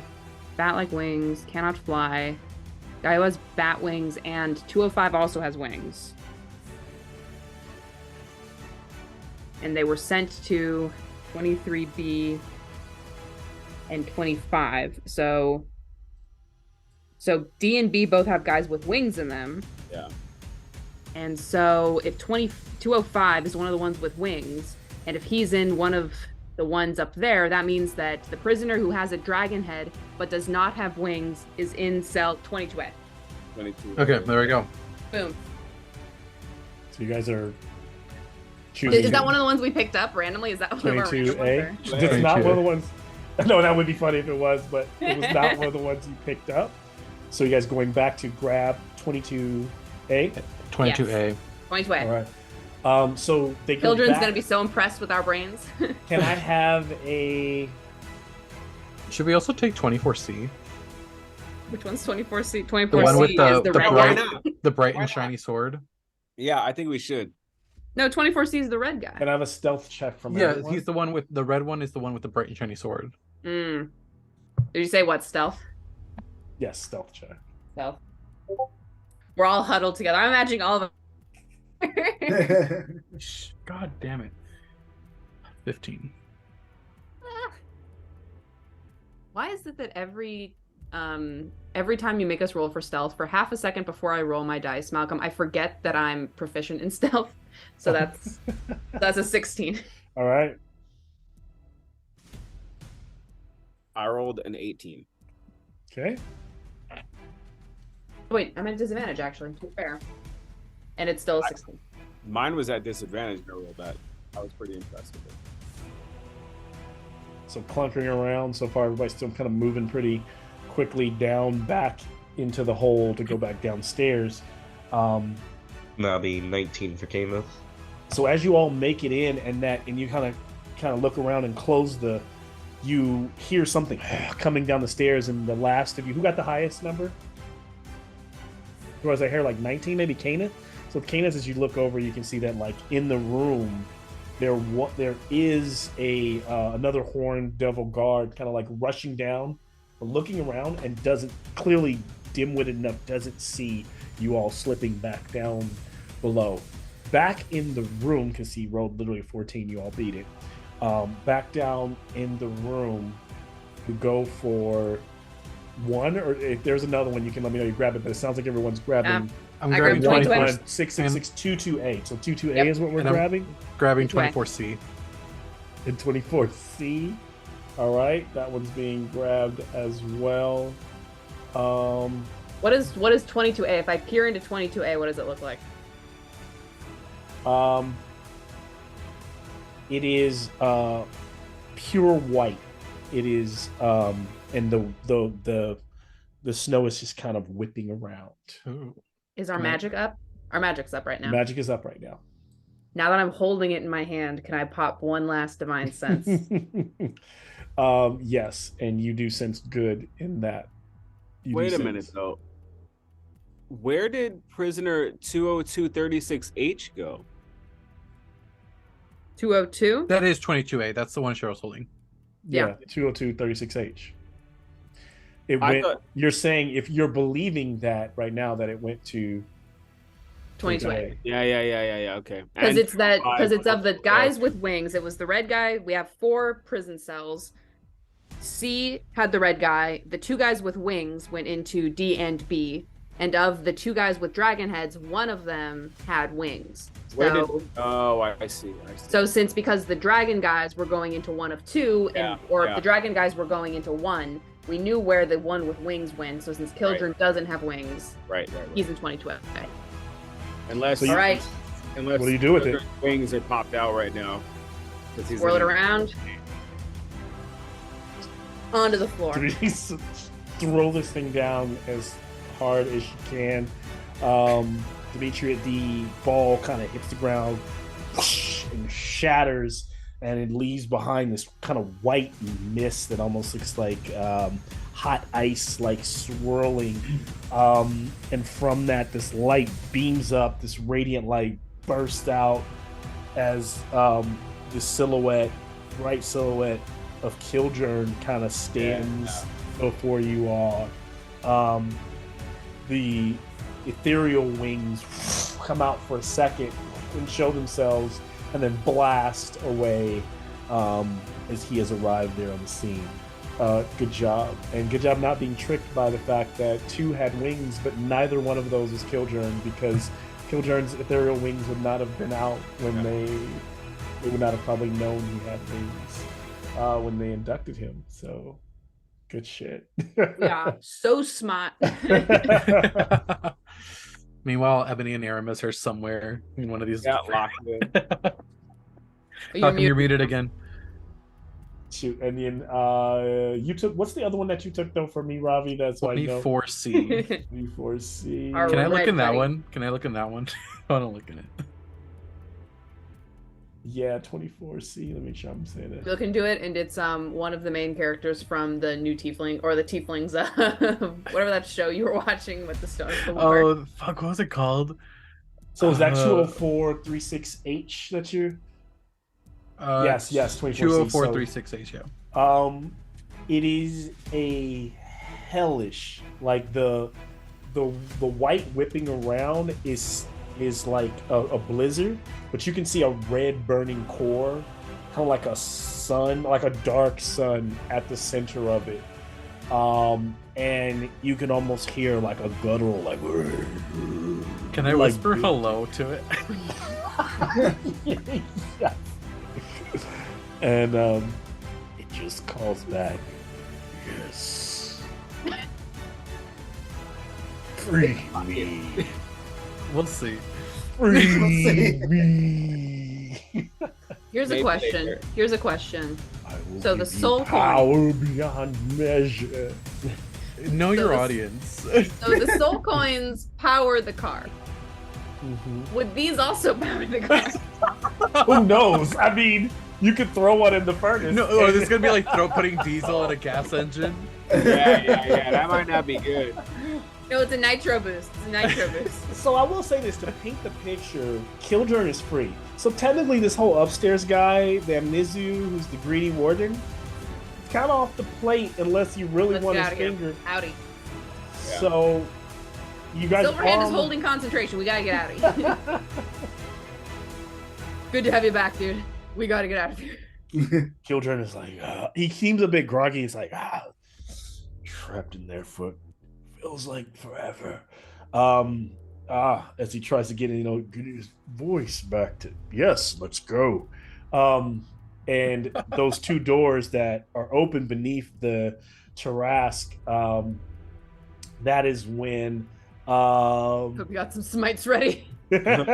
so here's the thing. You all tell me before we paint the final picture how do you escape?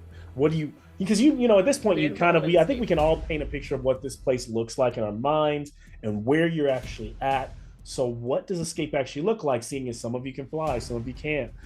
You're on this bridge. How would you actually get back to the car? What if they're trying to figure this out? And then I imagine they slam the portcullis and you can hear that devil coming down kind of slowly working his way. You hear the door open, so the devil is eventually coming. What are they doing? Can we get out to the bottom the way we came? They can get out through the bottom. Raka? But remember, the bottom is actually, I'll move this aside. Maybe this helps visually. So for you, Tippy, you guys are all there. My point is, you're in that. That's like the bottom. Staring at the Tarask's butt. So you're right under his butt, right under his legs, is where the door is. Yeah. And then over here is where the. And it's still moving, right? It's all still moving. How do we get off this fucking thing while it's moving? Hey, Amnon, do you think you could do another fly, or? I need the long rest for it. Can Killjurn help us fucking get off this thing? I was wondering, Ohan, or can Amnon still call Araka? She could come do a pickup. Are we still on the bridge? Is the real question. Yeah, we're still on the bridge. We need to call the Eagles like Gandalf, bro. Hold on, I'm gonna try. Can Amnon concentrate and see if he can communicate with Araka in any way to let her know that where we're at? If she can come down to help us in any way? You can tell me what you're doing in your communication moment. Oh, I got an idea. Okay. So Amnon's just basically close his eyes and just. Really is this basically is game wise? Is this message that you're casting? What is it that you're using? What ability? Oh, you just literally telling me power. You're trying to talk to my patron, because I'm trying to talk to my patron basically. Since but it's I not can also use a psionic mind. I guess I'll send telepathic message. Wait. What? What's her face? Maggie. She gave us Rocky Talkies. This is true. We have Rocky Talkie. We need to pick up. Yeah, kind of busy here. What's happening? This thing is. We got the package. We got the package. I repeat, we got the package. Good. Then get the fuck out here. That's Can kind of we- our problem. Oh my god, we have to. Are we gonna have to? Wait, To, There's Monster a Hunter door. it There's up a the door back that of we the can Tarrasque? see. We can see the Tarrasque's ass, right? Yeah, you can. Yeah, so that door This is thing open is there. moving, right? You can see it. What if running? we threw one of these globes out underneath the Tarrasque? No. What and we it gotta broke do- underneath it, What we got to do is jump onto the Tarrasque tail, climb our way across the Tarrasque back, Bro. and jump on to the bone grinder while it's right in front of the There's Tarrasque. no way we're gonna Indiana Jones this shit. What's Fine. Indiana Somebody's gonna fall Jones off it? and die. We gotta stop the Malcolm, Tarrasque. are there any like ledges that I could like jump down? Comet's on our side. The problem is the clearance between the ground Yeah. and the fortress. We gotta stop this Tarrasque. So the thing is, if the tail was to sweep low and you all timed it right, you could jump on the tail. Then you'd be making a check to move across it, and then you're jumping off onto. Without him Or- knowing that Idea, it- Malcolm. Idea for you, Malcolm. I'm a little margarita deep. Malcolm, if I cast the spell Hold Person on just the tail, I'll allow that to help you and make one of the checks. I'll allow that to make one of the checks like that would steady the tail enough to where you get a lower DC, difficulty. let's get challenge. dangerous. Let's be dangerous. Let's do this. What if I cast Guiding Bolt on its asshole? Oh my god. Will that make it turn around? That's what I'm saying. Maybe it'll make it stop, right? And then this whole thing comes to a fucking Cheryl stop, just disappeared. you know? You can try. That's where we're at. You can try it. Like No, We're at know. can I guiding bolt the Tarrasque's asshole? I mean, it's literally right there. It's like zap. It's its one weakness. It's usually every life form's weakness. True. Hate you all. That's a mess. What? It was like how you're supposed to take down Thanos too. You Just crawl stick and your finger in Thanos' Yeah. butt. No, Ant-Man goes in and then he. Yeah. Expands the giant man. Yeah. Is that what we want to do? No. There's a lot of ideas happening here. No. Actually, Well- it's been a while as you guys are trying to figure this out. So I What would like spells- someone to give me a D6 roll, 2 D6s. So someone high, Alright, someone I'll do low. one I'll do d6. I'll do Alright, one. so the show goes low. What spells does Lady 5. Silverhand have that could A help? lot. 2. None. This has nothing to do with Lady Silverrun because she is spending all her time concentrating, which means that even though she just hears this within a moment, I'm not turning her over to you to like have a moment to give you anything. What about the chains that are holding the Tarrasque? Well, because the problem is if the Tarrasque keeps running after the bone grinder, we can't catch up to it. Well, because what if we blow the chains up that are on this thing? Can you shoot that bolt at the chains? to First of bust all, the- I heard a 3 roll. Was that a 3 roll from Robbie? No, Robbie got a 5. 5, and then what did 2. Oh, nature. Hey, lower is better on these. I think it's the difference between the two is what matters. If they're Yeah. both the same number, good. The further apart they are, bad. Yeah, so a 5 and a 2. Okay. And I'm still entertaining all of these ideas. So what are you?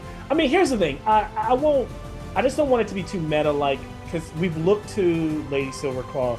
I think this is you all's moment. This isn't a Silverclaw moment. I cast Hold Person on the tail. I wait until the tail is almost close to where it can make a bridge for us, and I cast Hold Person on the tail. I'm gonna Alright. ruin Malcolm's game and I'm gonna throw the worm. Good idea. I like that idea better. So you're gonna throw it like at the Tarrasque. Where I'm you gonna throw it at the Tarrasque's asshole. That's All a right, so called shot. That's a increase to hit. so I feel like here's there should be a D&D thing where it's like, how many years does a party need to be campaigning together before someone tries to target a creature's asshole? There needs to be some kind. There's got to be some kind of bell curve. of years. I don't think there's a metric for that. All right, so here's what I want from you, whole person, Demetria. The tail steadies. It gotta get stunned for a minute. It just works, right? It stands up. Yeah, it's high enough for him to stare at its asshole, and low enough so everyone to maybe try to jump on it if they plan to. The problem with this is who goes first, because if Robbie throws this thing and all shit hits the fan, it doesn't really help anybody in this moment. So First, to make Lex regret his actions. everybody roll initiative because it sounds like Robbie's doing this thing. So let's see where Robbie's at. I don't know where my D20 is. You better roll high, Lex. Oh shit. He should not roll high. This would probably be very bad for him to roll high because you all need to Oh. get Okay, or you all. I got a 10. I got I a rolled 10. an 8. This is the first time I rolled low. Because you want Robbie to go first. If you all want Robbie to do this, then I Oh, have to Kenneth. challenge. Nope. James is about to get fucked. Mainly, I was thinking that you were gonna make Lex do that anyway, and it was going to be who was on the tail when he threw it at the butt. Yeah, I was like, but I almost didn't want to do that. I was like, that's not fair because they're all gonna check to jump on, and then he's gonna throw it. So This episode's been about butts since Jump Street, man. it's been, This yeah. is the opening. This Now, is what okay, happens when y'all let's. start drinks What like 30 episode? minutes in before we start. What episode title gotta can get reference lubed up. butts? It's gonna be called Oh. That's The rear, Brutal. attack from the rear, Attack from the rear. I like the name. the back exit, the back exit. Um, Can the thumbnail be that the meme from the Magic School Bus? So what matters less is the entire who got what, but who got the highest. Who's Kana. Kana. And then who's after Kana? Demetria. I got a 17. I don't know what you 17? guys. Okay. Yeah. Amnon? Amnon got a 8. Okay. And then I imagine Robbie's right before Amnon. Yeah, I got a 10. And so you're all, I imagine, making this check to like, is that where everybody's? Because I don't want to like, is that where? So everybody plans to like run across the thing. Yep. And so you're all like, because the tail is steady, this reduces the chance that you actually can fail. So it's very low. It's a DC 5. I need a acrobatics check from anyone who's going onto the tail. You can give me that right now. And then Robbie's going to throw his. Thanks, Robbie. Well, if people are running onto the thing, I'm not gonna throw it into the 14. 21. Here's the thing: is I think you've already thrown it. Yeah, you've already thrown it. I think right? it's happening. It's not that you're doing it on It's purpose. just as it It's that grazes Robbie's your being fingertip. chaotic, and he's like, "Oh no, I have a fix." It's like that moment when everybody's like, "No, Demetrius like, we can climb the tail," and then she's saying, "Climb the tail," and everybody's getting on the tail. Robbie's I'm like, not "But listening," I and I'm can like- just throw this thing, and it's all just happening at the same time. It's the slow motion like pumpkin bomb from Spider-Man. Oh yeah. Congrats, Killjurn. You're getting rescued by us. All right. Well, I guess I What we got? I guess I throw it. And then Robbie, what I want from you is a proficient, actually just like whatever it is. If you were not proficient, making a dexterity throw, like if you're just throwing the ball and to hit the trash, so you could still fail. So maybe that helps if it doesn't. But yeah, you're throwing this thing as there. So just a dex. Yeah, I guess it'd be a dex. Just- Just would be a straight dex, right? Yeah, Just so straight you dex? Yep. 7. So, okay. And so everyone's kind of Sexiest number. The Anyone, sexiest number. no one else missed a 5, I take it? Nope. Okay. 21. So you all are clamoring, and because of the way the structure, the creature is kind of moving back and forth, Dimitri's able to steady that first part enough to where everyone's able to get up and start to move across the back. And you kind of can see it there, but like the way it is, it's almost like moving over rough, rocky terrain. So it's difficult terrain, but there's a lot of like footholds and places to grab on. The creature is kind of raging as it's kind of whipping back and forth.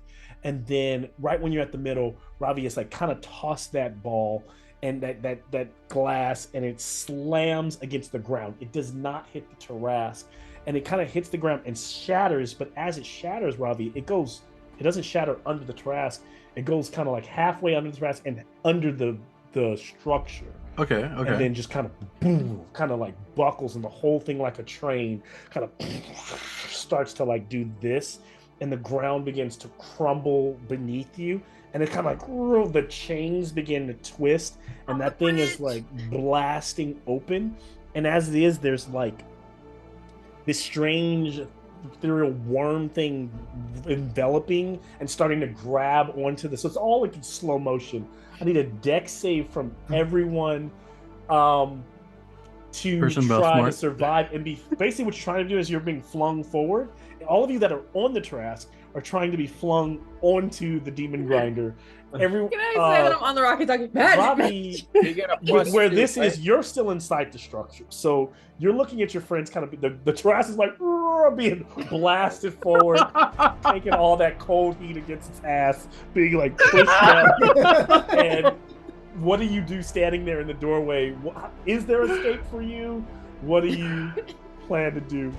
Me, Robbie? Yeah, and then I'll tell you what your save might be, depending on what I Oh, think you might God. try to do. Wait, do I see what's coming out of this orb?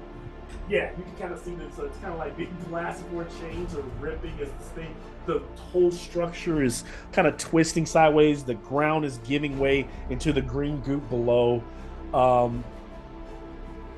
But You can try to jump onto the Tarask. You can try. I don't know what you do here. Well, You're 'cause reaching my her question hand is, after Robbie. Yeah, we're trying to reach do I back for see Robbie. what this what is coming out of It's the a orb? white.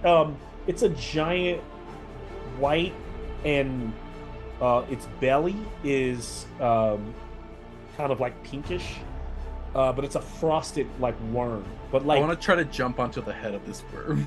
okay, give me a acrobatics check. I think we need to institute sober game nights. Acrobatics check. Yep. Dirty 20. Salune, defend my boy. All right. Okay, just think if this works. Just think about how cool it'll be. And so as this is happening, he making a 20. I need a dex saves for everyone else. 9, 7, 16. I'm reading everybody's in a fucking chat instead of my own right now. Oh, this Right. music slaps. And did you get this from Epidemic Sound? Mm-hmm. This is slaps. This is the music you listen to when you drop mushrooms and shit. That worm bursts out and the music changes again. And so waiting to hear what everyone else gets on this. I got a 17. 17. And I'm like 8. 20. Fuck. The curse of the eights. 8s for Amnon. Yeah. All right. Eights for Amnon sounds like a book.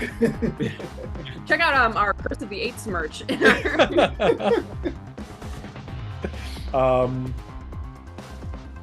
And Well, then it'll be a book. It'll be a shirt that says "Femme Fatale" and it's just an 8. and so as this is all happening, what did you get, Tempe? 16. An 8 as well.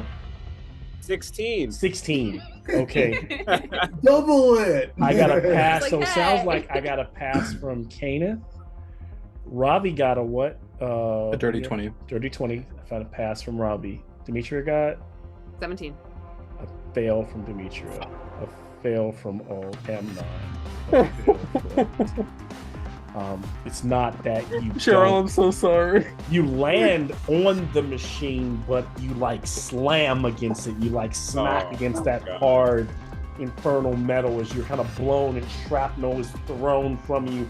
As the Robbie, you were able to kind of somehow kind of leap out and land on the head as it's materializing, and it begins to bite into the neck of the Tarask. And followed by Kenneth, who is able to kind of careen himself over. His armor kind of slams against the side of the infernal machine. He's able to hold his own. Everyone who made a save, Kenneth will still take half. Ravi will be okay. Now everyone else takes. God. Oh, Han, you drank that potion, right? I did. Okay, thank God. Remember? Yeah. That's what he did. It's Can't be canon. that bad, though, right? I mean, Oh, Oh. that's not that bad. 48 damage for anyone who failed. Oh, Um, Oh. I'm and of sorry. course that Al. would be So sorry. 20. Was it 24? if you pass, so 24 for Kenneth. And the bridge kind of begins to separate, and the demon grinder, all of you kind of like are able to like make it to the other side. And the thing, for the as heavy as it is, it almost flips over. Actually, it does. It like rolls onto its side. It's like throwing you off into like the dust and debris. And you can, you know, most of you, as this is all happening so fast, you can see the bridge is collapsing, and the structure is falling off the side, and with it the chains are still connected to the terrace, and the worm is wrapped around, halfway around the terrace and halfway around the bridge that is connected. Ravi, this is your one and only chance to not go down into the green pit, as because everything is falling down. In somewhere inside, which doesn't matter to you, the warden is like, push, no! As like all of his room is like getting turned upside down. Everything is turning upside down. The little pilots that were trying to control these little rat pilots that were controlling the trash. Oh, we didn't get to meet the rat pilots. They're like going over edge. This is either an athletics or a acrobatics check from you. Acrobatics. And remember, you have inspiration. Oh, and it's a DC 18. Okay. Salute. Bahamut. I'm sorry. Oh, okay. 22. Okay. And so kind of like holding on to that beast as it's materializing, the cold coming off of it. The weird thing though, what you realize as you leap, Ravi, you realize you can't, like even with your wolf strength, you would never clear enough of it. Even like as you're leaping off, the bridge that the worm is holding on to begins to collapse. And then like out of nowhere, this very spectral black, like lanky figure kind of holds you for a moment. And you realize the thing that you let out is not even the worm. It's something else.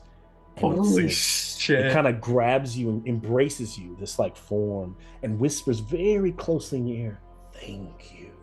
And then flings you. And you land and kind of tumble across, going face down on the ground, still taking a bit of damage, which would be half of what they took. You better be unconscious. 24. No, I'm just gonna re-roll it. So you make it's 25. As you kind of lay there in the dust, and the spectral figure kind of drifts away, and the worm falls down, crashing into the green goo, being consumed. The prison begins to, and you can hear it's almost like the gas and the goo is eating all of it. The terrace is roaring out, crying as it's like skin is being ripped and melted away. Where's the and then down out of nowhere, a rock lands. I finished the Black Abishai. What did I miss? Kind of looks around as Good guy. I run towards the people. I run towards Demetra, Tempe, and Amnon. Demetria looks awful. Demetria looks a kiss away from death. Hey, Malcolm, Amnon died during that Dex save. Is he 0? He's down? He's down, way down, too. So, well, as long as it's not, it has to be... It has to be... It has to be your max hit points underneath. Hit points, which I doubt it was that. If it was that, then he's dead. But... Demetria is elbow crawling. But no, my maximum hit points is 50. So you see Amnon laid out. And here's the weird thing, as you all like get up, the sand is sifting. This whole area has those kind of clay dried faces all under the sand. And in addition here, there are hands crawling out. So these hands begin to grab Amnon's body and immediately begin to kind of like tussle him. No. Demetria, crawl into him. Grabs his ankle, 20 lay on hands. All right. Fuck. And as they kind of like, as he begins to wake up, the hands begin to kind of let go. Demetria's like smacking a hand, like, no, fuck you. And they kind of like, they kind of wither like old, like they're like human hands, white pale, and they kind of wither into old plants and dry up black and Fuck go off. back No. into the ground. Fuck this plane. No. Again, welcome to hell 3 times over. My Sean, question how's is, Tempe? I mean, Tempe looks beat up, but he's not down. Tempe's hair is artfully muscular. Yeah, I mean, I'm more concerned about you and Demetria right now and Amnon. So Lex. the Lex. top slides out, Yes, Cheryl? and out comes, Lady Silverclaw. Mad Maggie kind of comes out with her goggles on, her face all full of slit. She smiles. She has a missing tooth. Good times. Good shit. Can we do it again? Chuck and Clunk, still alive, and Stagat standing next to her are still all but pretty battered and pretty fucked up. Shit. All of them. Lex, like, you brought me Stagat's kind down of holding his shoulder, looks to like 8 dislocated. hit points. To 8 hit points? oh, 8 shit. hit points. I still have a potion. I have 1 potion. I gave away my potion. Does anybody who needs it more? Probably Amnon, right? I'm at 20 Fucking hit points. unconscious. Yeah, I'm pretty beat up. I'm gonna cast pretty a good. 3rd Oh, you're level at Cure 20? Wounds Oh, on Demetria. Demetria. Okay, Demetria needs it more, so for sure. Are you healing Demetria? Yeah. 21 hit points to Demetria. Thank you. I almost forgive you. Robbie, what are you at? I can heal myself for a little bit. Can you? Mm-hmm. I've got some spell slots left as And well. Kanan so. is probably fine, right? I mean, compared to y'all, he's fine. I'm at 45 out of 146. Oh, Yeah. jeez. I'm not Tempe- far away from you either, so I'm a little bit less than that, but far away. I fared pretty good on that. And in that moment, I probably didn't describe it, but I imagine, Killjurn would have done his part to help everyone kind of Oh yeah, Killjurn could grabbing heal who he could. motherfuckers, But too. is there anything, you don't have to role play it necessarily, but is there anything that you think that you would like to or you would channel, even though he's NPC now, that you would share? Do you think he is sharing? Is there anything that he would share with the party that I might not, or the way you see it, Sean, since he is your original character, just giving you a chance there?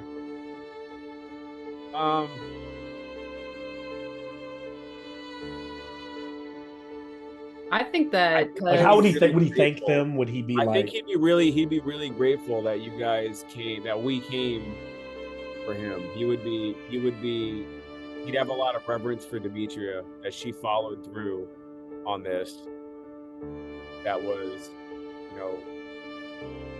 because I'm trying to remember, because I he think would- Killjurn, the last time Killjurn saw Demetria was before the Cyan Wrath fight. yeah, it was. So a lot of shit has happened since Demetria got to see him, and I think Demetria has changed a lot since the last time she saw him. I think he would be like, I think he would tell her, he would be like, and you thought that you weren't good enough for Bahamut. That's great. I like you more than Vic, right? Can't just in the background, like, been a while. Right? Yeah.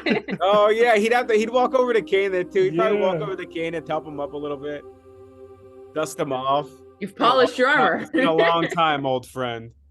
Yeah. You seem to have aged better than I have. It's the scales. I have good lotion. It's the oil. It's the dragon wax. Yeah, dragon. He also realized that he tells he's able to also share with them the story that Kuka met. Like he was swarmed by Black Abishai, which for you, Tempe, if you don't know, or Sean, if you don't know, would be basically they're what Araka are, but these are high level fiends that look like Dragonborn essentially. With wings. So Araka looks like a red Dragonborn, except for she's taller, she's got wings, and she is a fiend, and she carries a presence that is like, it just dwarfs the average Dragonborn in her presence, because she's not really dragon. In the same way that Tiamat is not really a dragon and more closer to a god and Right. something from the hellish realms, but they have that appearance. And so you were all the way back to after little Lenore was rushed off into the forest. you were accosted by these things, and you could not win the war against them, the battle against them. And then they transferred you and, you know, did the spell, dropped Killjurn into the hell, into Avernus, where he was so weak and brutalized. He was picked up and taken. And you kind of go in and out there in that montage sequence of like waking up, being in some kind of hellish infernal vehicle, to being transferred to Killjurn remembers being kind of ushered into that intake room and put on that pentagram where they were like rolled out his information, and then he was and then he zapped, and then he was just free falling, and he was falling and falling and falling, the same kind of hell that he experienced. Yeah, this guy and his falling, this guy and the falling. But he was placed in a place of just, you know, but it was not it was not the plains of air. It was hellish. It was frigid, and he was stuck. And so he has been freed. And in that way, he's willing to help the party in any way he can. This also lets everyone know that kind of at this point, Mad Maggie's like, so what's next? They have freed Killjurn. They have also they have everything they need, but they are still in Avernus. There's getting out, and then there's also the task at hand of actually making the collar to break Amnon from his contract. Wouldn't that be fulfilling the contract, not breaking Yeah, it? to be fulfilling the contract. Which would break it. Yeah, they're for fulfilling it. Yeah, I mean, Amnon would like walk up to Araka, pay respects as he does, and be like, "Let's go make a collar." We should ask Mags where we can where we can not be accosted for a time, so we could heal up. Or knuckle bones. Or not. We can always go back. We can't take the bridge, but unless we can all fly this big thing, it'll take us a few days to go around the pit of Shumrath. But could be back at some time. Let me look at Legend Keeper over here quickly here. Taneth will give Lady Silverhand some of that holy water Nice. just to drink, because drinking water right now. She's like sweating from having like, you know, been concentrating that long and keeping you all together. She's like, I never for once doubted any of you. And That makes one of us. He's lying. He's just Inside check. And Stigall is just like, I think I did all right. I cannot wait to get off this plane. There's any way, quickest way to get out of here. That's where I'm at. That's what I'm with. Wait, that guy was in the car the whole time? Yes. Fucking guy, bro. I'm so tired of this fucking guy. Holy shit. He's been out of my way for the last 24 hours doing important stuff that was helping us. Fuck this guy. Fuck this guy. Oh man, so They're still trying to throw him in a pit of lava. There's still time to try and throw him in a pit of lava. Beat his ass. My question is, what happened to all the orbs on We the still got prison? him. Oh, In the prison, yeah. Those all Yeah, went they're into in the they all pit went now. into. Some of us still got into the orbs in our lake. pockets, so. So Yeah, I whether still they got burst or another they orb. open, we won't know right now. Yeah, if they all open, that's really bad. Maybe some of them are all just like. It'll be like the scene in Ghostbusters when they let out all the ghosts from the Because here's the storage. thing, they're also not. You all have some that are freed, and those would be still locked into the walls. So there's a less chance that they just like fall. I vote that next campaign, the big bad is that thing that Lex let out of the orb. The shadow. Yeah, it's like a shadow. Ooh, we go to Ravenloft, and that's Because remember, Strahd, you let it was a Strahd. cabin Oh, on fuck. the lake. The worm was just outside of the cabin, and the cabin was the actual prison. So the worm was just like chilling, just yeah, the worm Yeah. is like the Yeah. maybe it's He the was an monster that even accident. keeps the thing, or it's a part of the world. It's not holy the thing. shit. Dude, I First, got a first and white- foremost, I'm so sorry, everyone. I mean, it all worked out. I can't be mad at you. It all worked out. We're all fine. We all survived. But also, While you guys are role playing yourself amongst yourselves, and I'll give you a couple of little information here. Give me a moment. I was gonna have Sorry I Robbie didn't- go sorry I up didn't to. roleplay Killjurn, Malcolm. I've kind of distanced myself from him a little bit because I Yeah, no, love I'll him continue so playing. much. I just wanted to give want you an him to have- opportunity to tell me Yeah, if yeah, there was yeah. something you wanted. I'm gonna write some Dimitri and Killjurn stuff later. Don't worry. Cool. Yeah, you totally should because you guys had a moment. And making sure you know Robbie that would go up to Killjurn and be like, I fucked up. Tiamat has Lenore.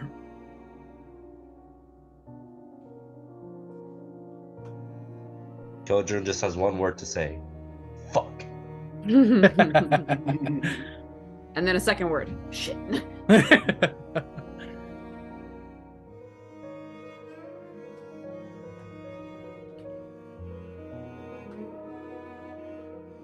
Happy needs a bath. I like this music. God, good job, team. Good job, Good team. job. Yeah, Yeah, that was pretty good. This is a great episode. I had a lot of fun. I'm proud of that, you guys. I got We had a lot of 6 drinks. Yes. Kenneth has about 6 flasks worth of holy water left if anyone else wants a drink. I would like a drink. Holy water? Yeah. Demetria, sweaty and bleeding, would like. Yeah, that's a whole story of how he got that holy water. Yeah. From the. Remember, you guys were at the. I don't know. From the you missed a kitchen of the couple Tiefling episodes. Twister. I missed a couple episodes. I missed like 2, and there was one in between that I caught. So much. Lex has been behaving like a wild animal. I mean, I have to blame the single mom though, man. You gotta have control. You gotta have some control over that kid, dude. I mean, Yeah, some statistically, All a right. serial Dad Where do killer. can't you live? always be around. Where do you live? Discipline. Put your address in the chat. Okay, but Malcolm described that thing fucking phenomenally. That was also, that yeah. was a fucking sick ass moment. The whole every time you cut back to the demon grinder, it was so good. It was you guys. I mean, you guys brought it all together, but it was that was All right, a lot I've of officially fun. wait, Lex. I've officially bought my WonderCon tickets, so at least on Saturday I'm gonna beat your ass. I'm gonna be in cosplay. You're gonna have to find me. I don't know if I'll be in Here's what cosplay. I want to That's a lot. say. I'm doing some. Based on the map, this was something Mad Maggie would share. Bell's Forge is on the side of the map that you are at, which is where Amnon. So basically, what I'm saying is going back to Fort Knucklebones for a rest could be more detrimental in the travel time than just heading to the forge where you're already at. But at the same time, she does understand as that is a better fortified location to rest and all that versus just resting out here and continue on. But you're adding travel time, both going backtracking and coming back the opposite way if you go back to Fort Knucklebones. Because now you guys have to go around the pit of Shumrath because the bridge is there's a moment where the bridge is collapsed. Unless you all want to fly each other over and take time doing that, I guess you could do that too. I don't know. You guys tell me what you want to do. If you were taking the risk of just keep going and Yeah, taking a rest. because we just want to get out of here. Yeah, take a long rest, roll some hit die. I'm going to cast a 3rd level prayer of healing. Okay. So everyone will get 3d8 plus 4. So everyone gets 15 HP. Nice. Oh my gosh! And for once, I end a game Give with me my 1 second. inspiration. Sorry, guys, I'm jumping up. Not three. I'll be right back. Just talk about yourselves 1 second. I'm proud of us. We did good. Yeah, that was pretty good. Nobody died. Nobody died. I think we ripped through that riddle pretty damn fast for a D&D team. Amnon died. Only a little. Only unconscious. He was just A few unconscious. times. I mean, honestly, at this point, I think Amnon should have been like a what was it, the Khajiit like what clan? Because I think he has like 9 lives. I got you. Bahamut's got you. Yeah. He's a secret tabaxi. He's half a Like, surprise! vaccine. Meow. Amnon confirmed cat person. It's because you're wearing that furry jacket. It's because Yeah, you're that's wearing what that it furry is. Yeah, jacket. there you go. Yeah. Oh shit. That's so Fuck. funny, Sean, that you also have that you also got the owlbear dice sling. Look, I made it. I made him. I was just about to put him in here Nah. because I was jealous about yours being out of the die. I also realized that you have an R2D2, but I have a what's his name, a C2B5 with the black The guy. evil one, yeah. Oh, the Imperial one. Yeah, I I like. got and my technically my R2D2 is a bobblehead, but Is it? yeah, but it's wearing a pineapple head right now. So I like all the R series droids. I think they're it's a good On, droid, good design, round. yeah, I like it a lot. On my The one I got from smaller- Galaxy's Edge is a R unit, but I made it red and black. Yeah, I The have my R purple one. I have my series purple one. astromech. I saw that's in the picture too. on my smaller printer, there's a motor that sits on top, and I want to make a cap to protect it. And there's a print to put R2D2 there, like in Yes. full color. And That's so as cute. the motor turns, his head will spin. Oh, that's Ah, cute. that's so That's cute. cute. Yeah, so I'm like, oh, I'm gonna give my printer an astromech droid. Hey. It One sucks of I my like just redid my nerd shelf, but I forgot at the time that I technically have a mouse droid that's also from Disneyland that's over on the other bookshelf in the living room. I don't want to move everything to find a place to put it. One of my favorite theories about Star Wars is that it's really about the droid's journey. Yeah. Because if you watch the first few movies, there's really droid heavy, man. There's a lot of moments where like Yeah, it's there's like that R2 long, like and 15, 20 minute C3PO. section of A New Hope where it's just R2 and C3PO. Yeah, and then if you watch all the movies, there's like because you see C3PO being built by Anakin when Anakin's a little boy, right? Well, because R2 is the hero of the whole series. That's what I'm because saying. R2 There's like a whole saved arc them when for they were these leaving fucking Naboo. If it droids, wasn't dude. for R2, Well, nothing yeah, would but have happened. droids are And connected all the to the droids Force. and all Yes. the droids are like so heavily influenced in everything. Like B and fucking Andor, like that's a motherfucking character, dog. Like, I don't give a- Marva. Oh, dude, I love it so much. Yeah, but, But my but droids my have a favorite, direct connection to the Force because they use kyber crystals for their AI system. my favorite is when you see the flashbacks of Marva when Cassian's a little boy and B is not beat up and stuttering. And I just love that you see that him when He's like the old dog. He's like the old Yeah. Stop, I'm family gonna dog. cry. So God. Dude, Dude, when he was R2. fucking when Marva died and B was so sad. Spoilers. Spoilers I for came Andor. so close to fucking cry. I came really close to crying. I know, right? R2 is the ultimate ride or die because he was on Coruscant when Anakin killed all the youngins in their soul, and then flew Anakin to Mustafar, And then said, nah. and then Yeah, didn't snitch on anyone. It's true. Well, because they wipe his memory. Bail wiped his memory. Nope, they don't wipe R2's memory. Don't they? I thought they wipe him and C3PO. Nope, just C3PO. Really? R2 just turned himself off. Like Luke was like, I want to be left alone. R2 just turns himself off. Oh, maybe that. Oh, well, Luke, that sounds like, do you mean for the sequel trilogy or the original trilogy? In the sequel trilogy, R2 Yes, just but in turned the himself original off. trilogy, for the Gets prequels, wiped, right? yeah, and at the end of the prequels, C3PO and R2 get wiped, and then they get given to Captain Antilles. Yeah. Anyways, When the fuck does this happen? I don't remember this shit. it happens at the end of episode 3. Yeah. These droids will serve you well. Ended a third movie. Yeah, these droids will serve you well. Yep. I know my prequels. Kind of They're winding down. still in my head because I watched them the other night. Because I think where we're at, the game-wise, we've been in hell for it seems like a while now, right? Several episodes, but the party draws ever closer to their goals, to what they need, and hopefully to getting out of this realm and getting back to little Lenore, and hopefully,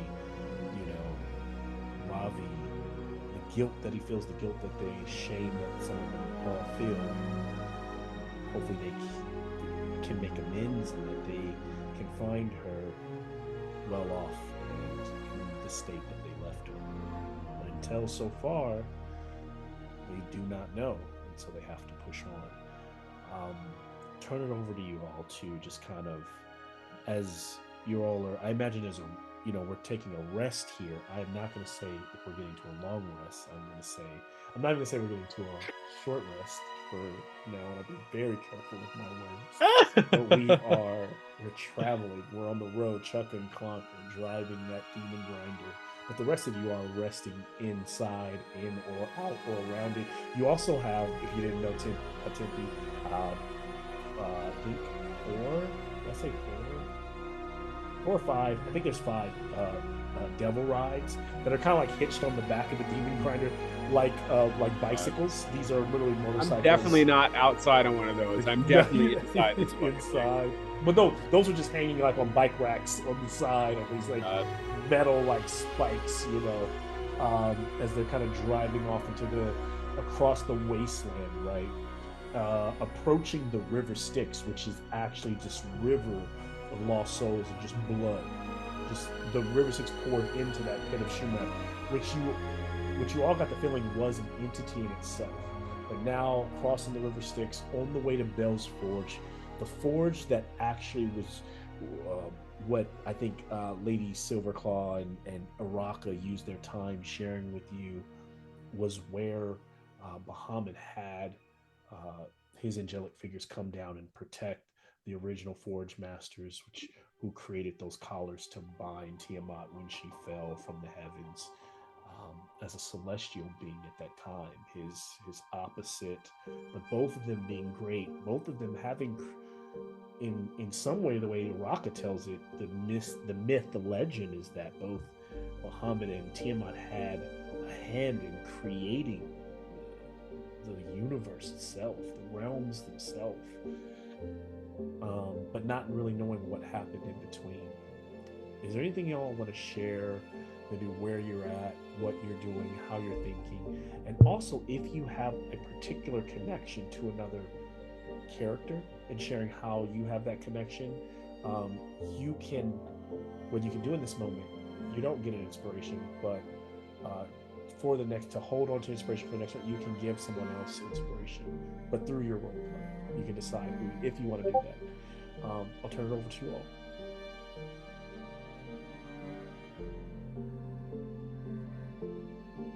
Demetria, as they kind of sit inside the demon grinder, Demetria's kind of awkwardly for a minute or two, kind of hovering, trying to like suss out whether it's cool for her to casually approach Killjurn or not, until finally kind of coming forward to him, very much, like new employee versus like old veteran. And she kind of doesn't even really know how to start telling him about the things that have happened since she saw him last, especially the fight with Cyan Wrath, and specifically that vision she had, reminding her, whether it was Bahamut or whether it was Tiamat playing with her, but that reaching hand and the memory of, do you think you're worthy to carry the shield? And how then she had answered yes, but now he's not so sure, but he thinks that's better. Because she knows that she's not him, and she's a long way off from being him, but she's better than she was, and that's worth staying with.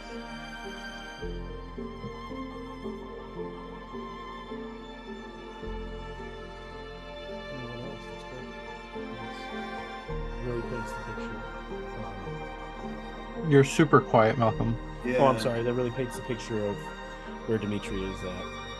Yeah, see, the game's got turned down. I gotta watch it. I keep hitting this thing over the course of the game. Anyone else? Happy's gonna slide over to Ravi just to check on him, to see how he's doing. I'm fucking up. What? I'm fucking up. I feel like I keep just making things worse. Tempe signs to him. He doesn't say anything. He signs to him that he basically says that he looks around and he says, "We're still together. meaning the family, meaning all of us are still together. At Yeah, least the core of us. Things could always be worse. you're right. But I don't, did I ever tell you that I talked to Salune back in Waterdeep?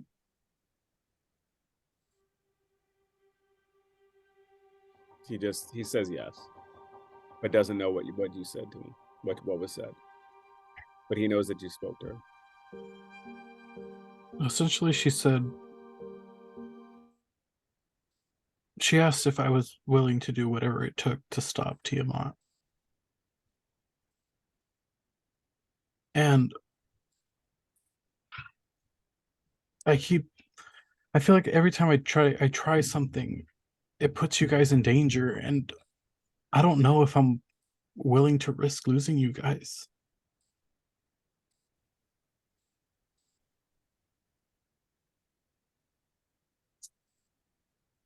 We're always in danger,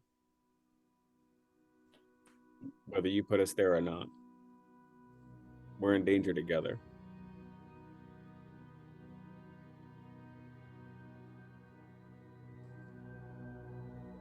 Nothing that has happened is your fault. Robbie will look over at like whatever injuries that Demetria and Amnon still have from this worm debacle that happened. I mean, I don't know if it, I can't help but take responsibility for this. I chose to let this thing out. I mean, sure, I don't know. I guess in the moment I thought it was the best idea, but I don't know. Maybe I should have focused more. I should have tried something else. You tried something when someone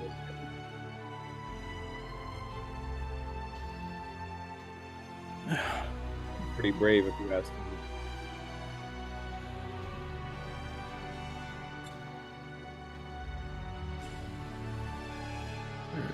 Well, I guess I'll keep trying, but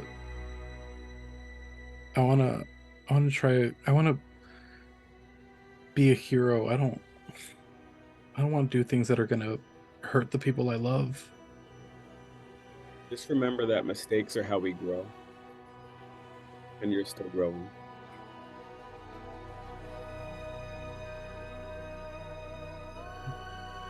You know, give Tempe a hug. Happy hugs, Robbie.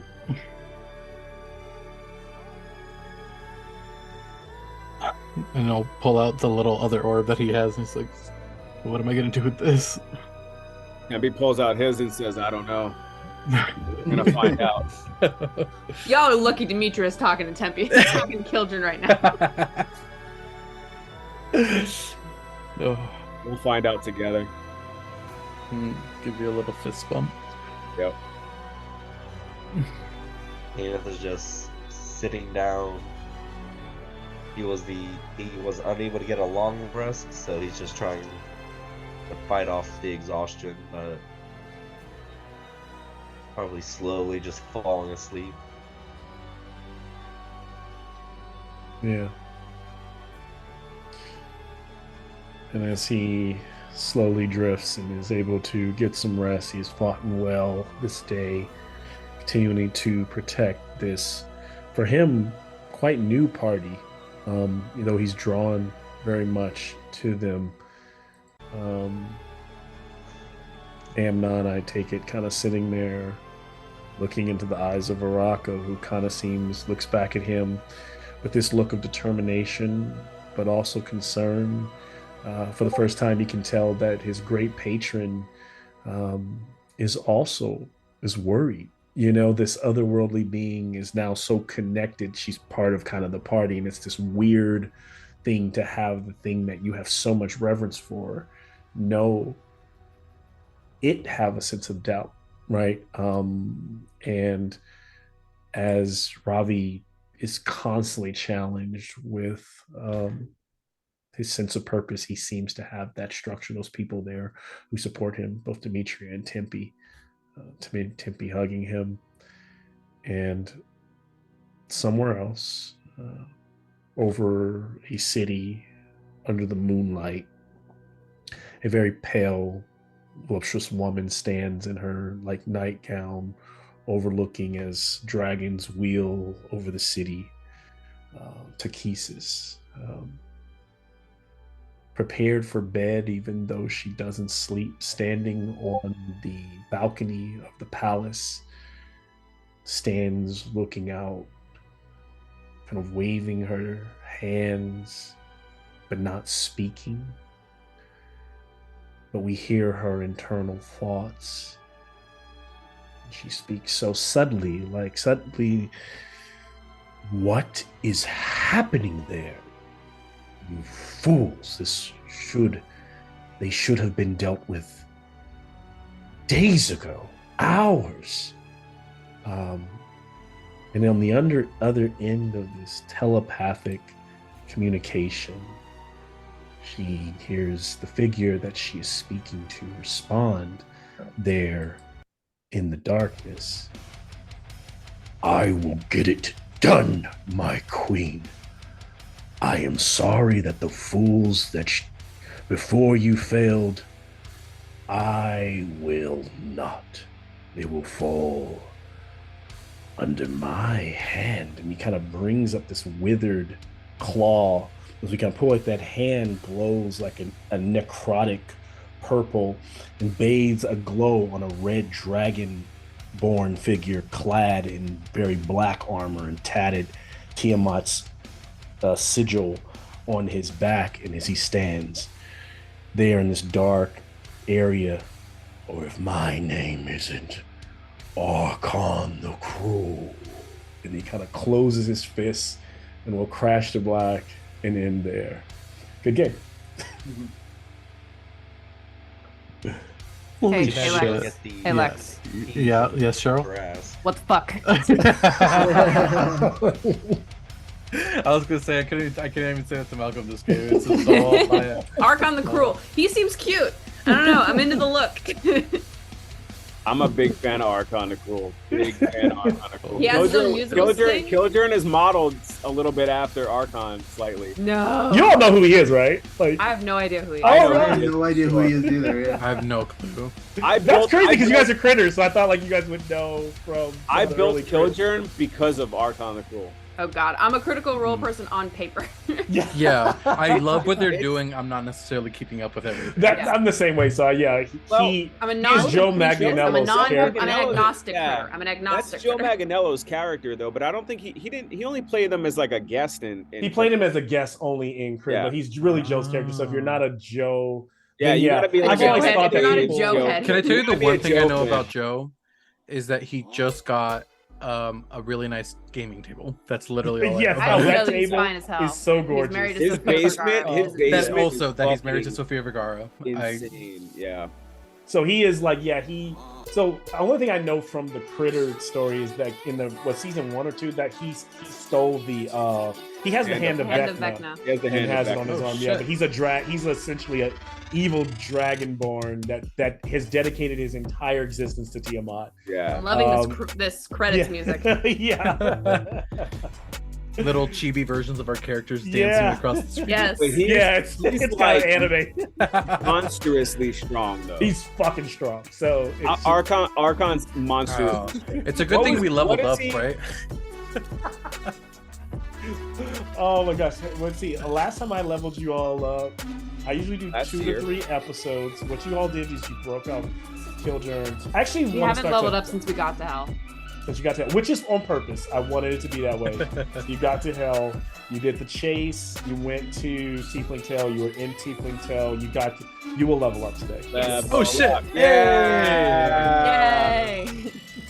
11, here we come. Hey, people at home, if you're ever worried about something, just ask. You You never just know what ask. There you happens. go. You just ask. That's Ask. right. You have a crush on someone, just ask them. Worst they can say is no.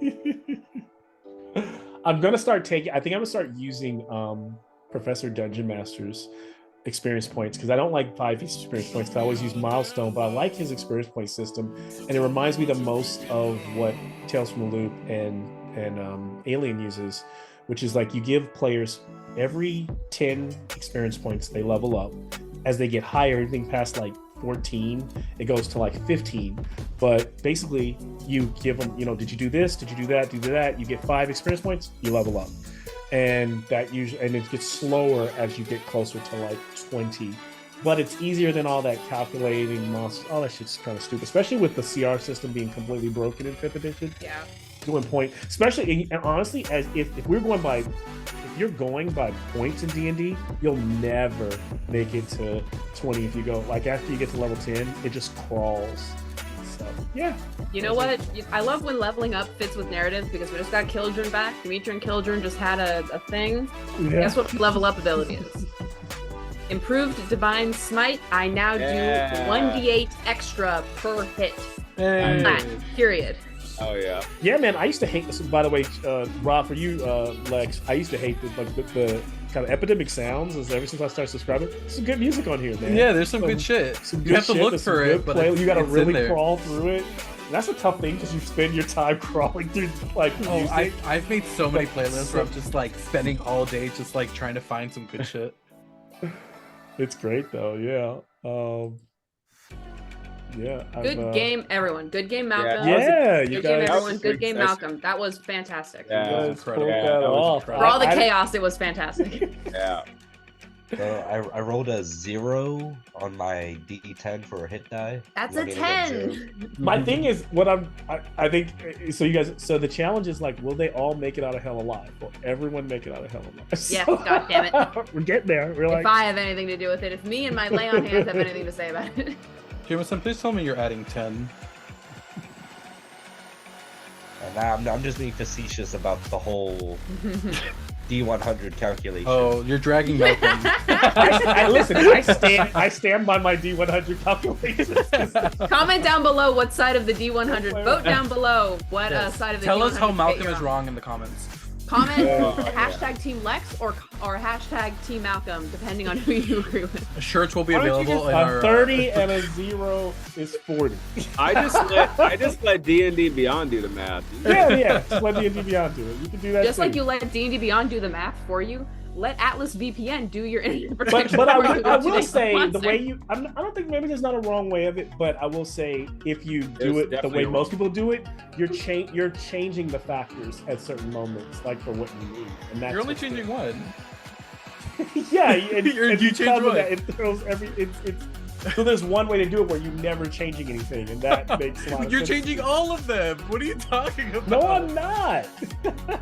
I'm not doing this. I'm not doing this. We Let's should talk have about a how this whole music is session. We reminding should me have of a whole Final debate. So here's the thing: does everybody really believe that 0, 0, 0, 3 zeros Malcolm's is getting 100? super. All right, I gotta go. See ya. Bye. See? Bye. I am Listen, everyone. Listen. Later, Ohio. I like how Lex got into the camera. He's like, "Listen, everyone." Listen to me. That's why I don't even bring it up. You guys keep bringing it up. I know what I believe. I'm not changing. Malcolm's like, I have my beliefs. You know, I vote my conscience.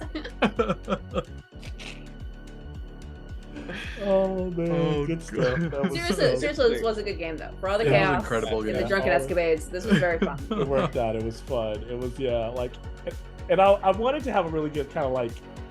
You guys really nailed the, which I didn't think it was super hard, but it was really a lot of extras thrown on to make it seem harder, like all the extra zeros and all the extra eight, like. Shout out to me thinking that you weren't going to copy paste this stuff to me. So I When was, you God. I was like, I almost was gonna be like, sure, don't do that, but I was like, I gotta read through it and let's let her panic. I gave up halfway through.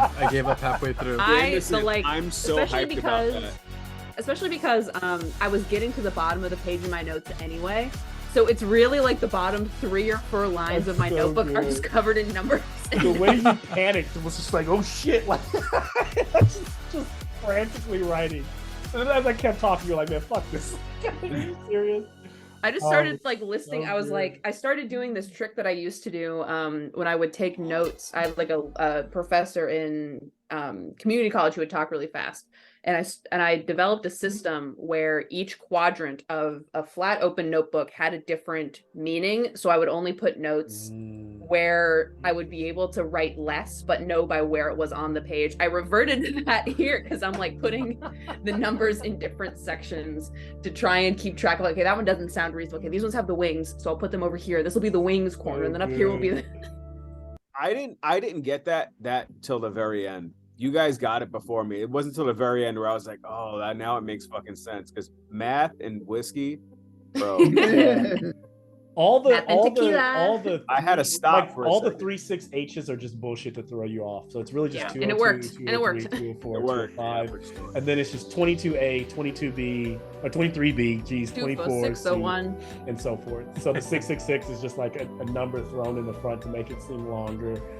And it's like That was a good... Yeah. That was a good puzzle, though. That was a good puzzle. Did you come up with that on your own? I made that was one really up. I made that one up. That was really good. It made me want Sometimes to pull with out one D&D of those. puzzles, D&D puzzles can be on such a huge spectrum of like bullshit to too easy. This was Yeah. a good puzzle. This was a So this very was one where satisfying- I felt like I kind of got landed. That last one probably was like, fuck you. So like, yeah, sometimes you hit miss with those. But yeah, it was the one I had kind of like created to. And then I knew, and I do know who's in those particular globes because I Ew. described them. So one Well, has that. Who is in 2 of those globes One because we has- just opened one. Oh yeah. So Well, no, the one that I just. You Oh, was is never not mind. one of them. Killjurn, never mind. Killjurn was the one Yeah. we opened. with the one you threw, Wasn't the one Robbie, we opened. the one you threw was not one of the ones. No, that I was not had. one of them. Yeah. I have 24C with me. 24C. Hmm. Yeah. Okay, yeah. That's I'll just say his name. That's Bob. You can't say that and not expect me to open him immediately next episode.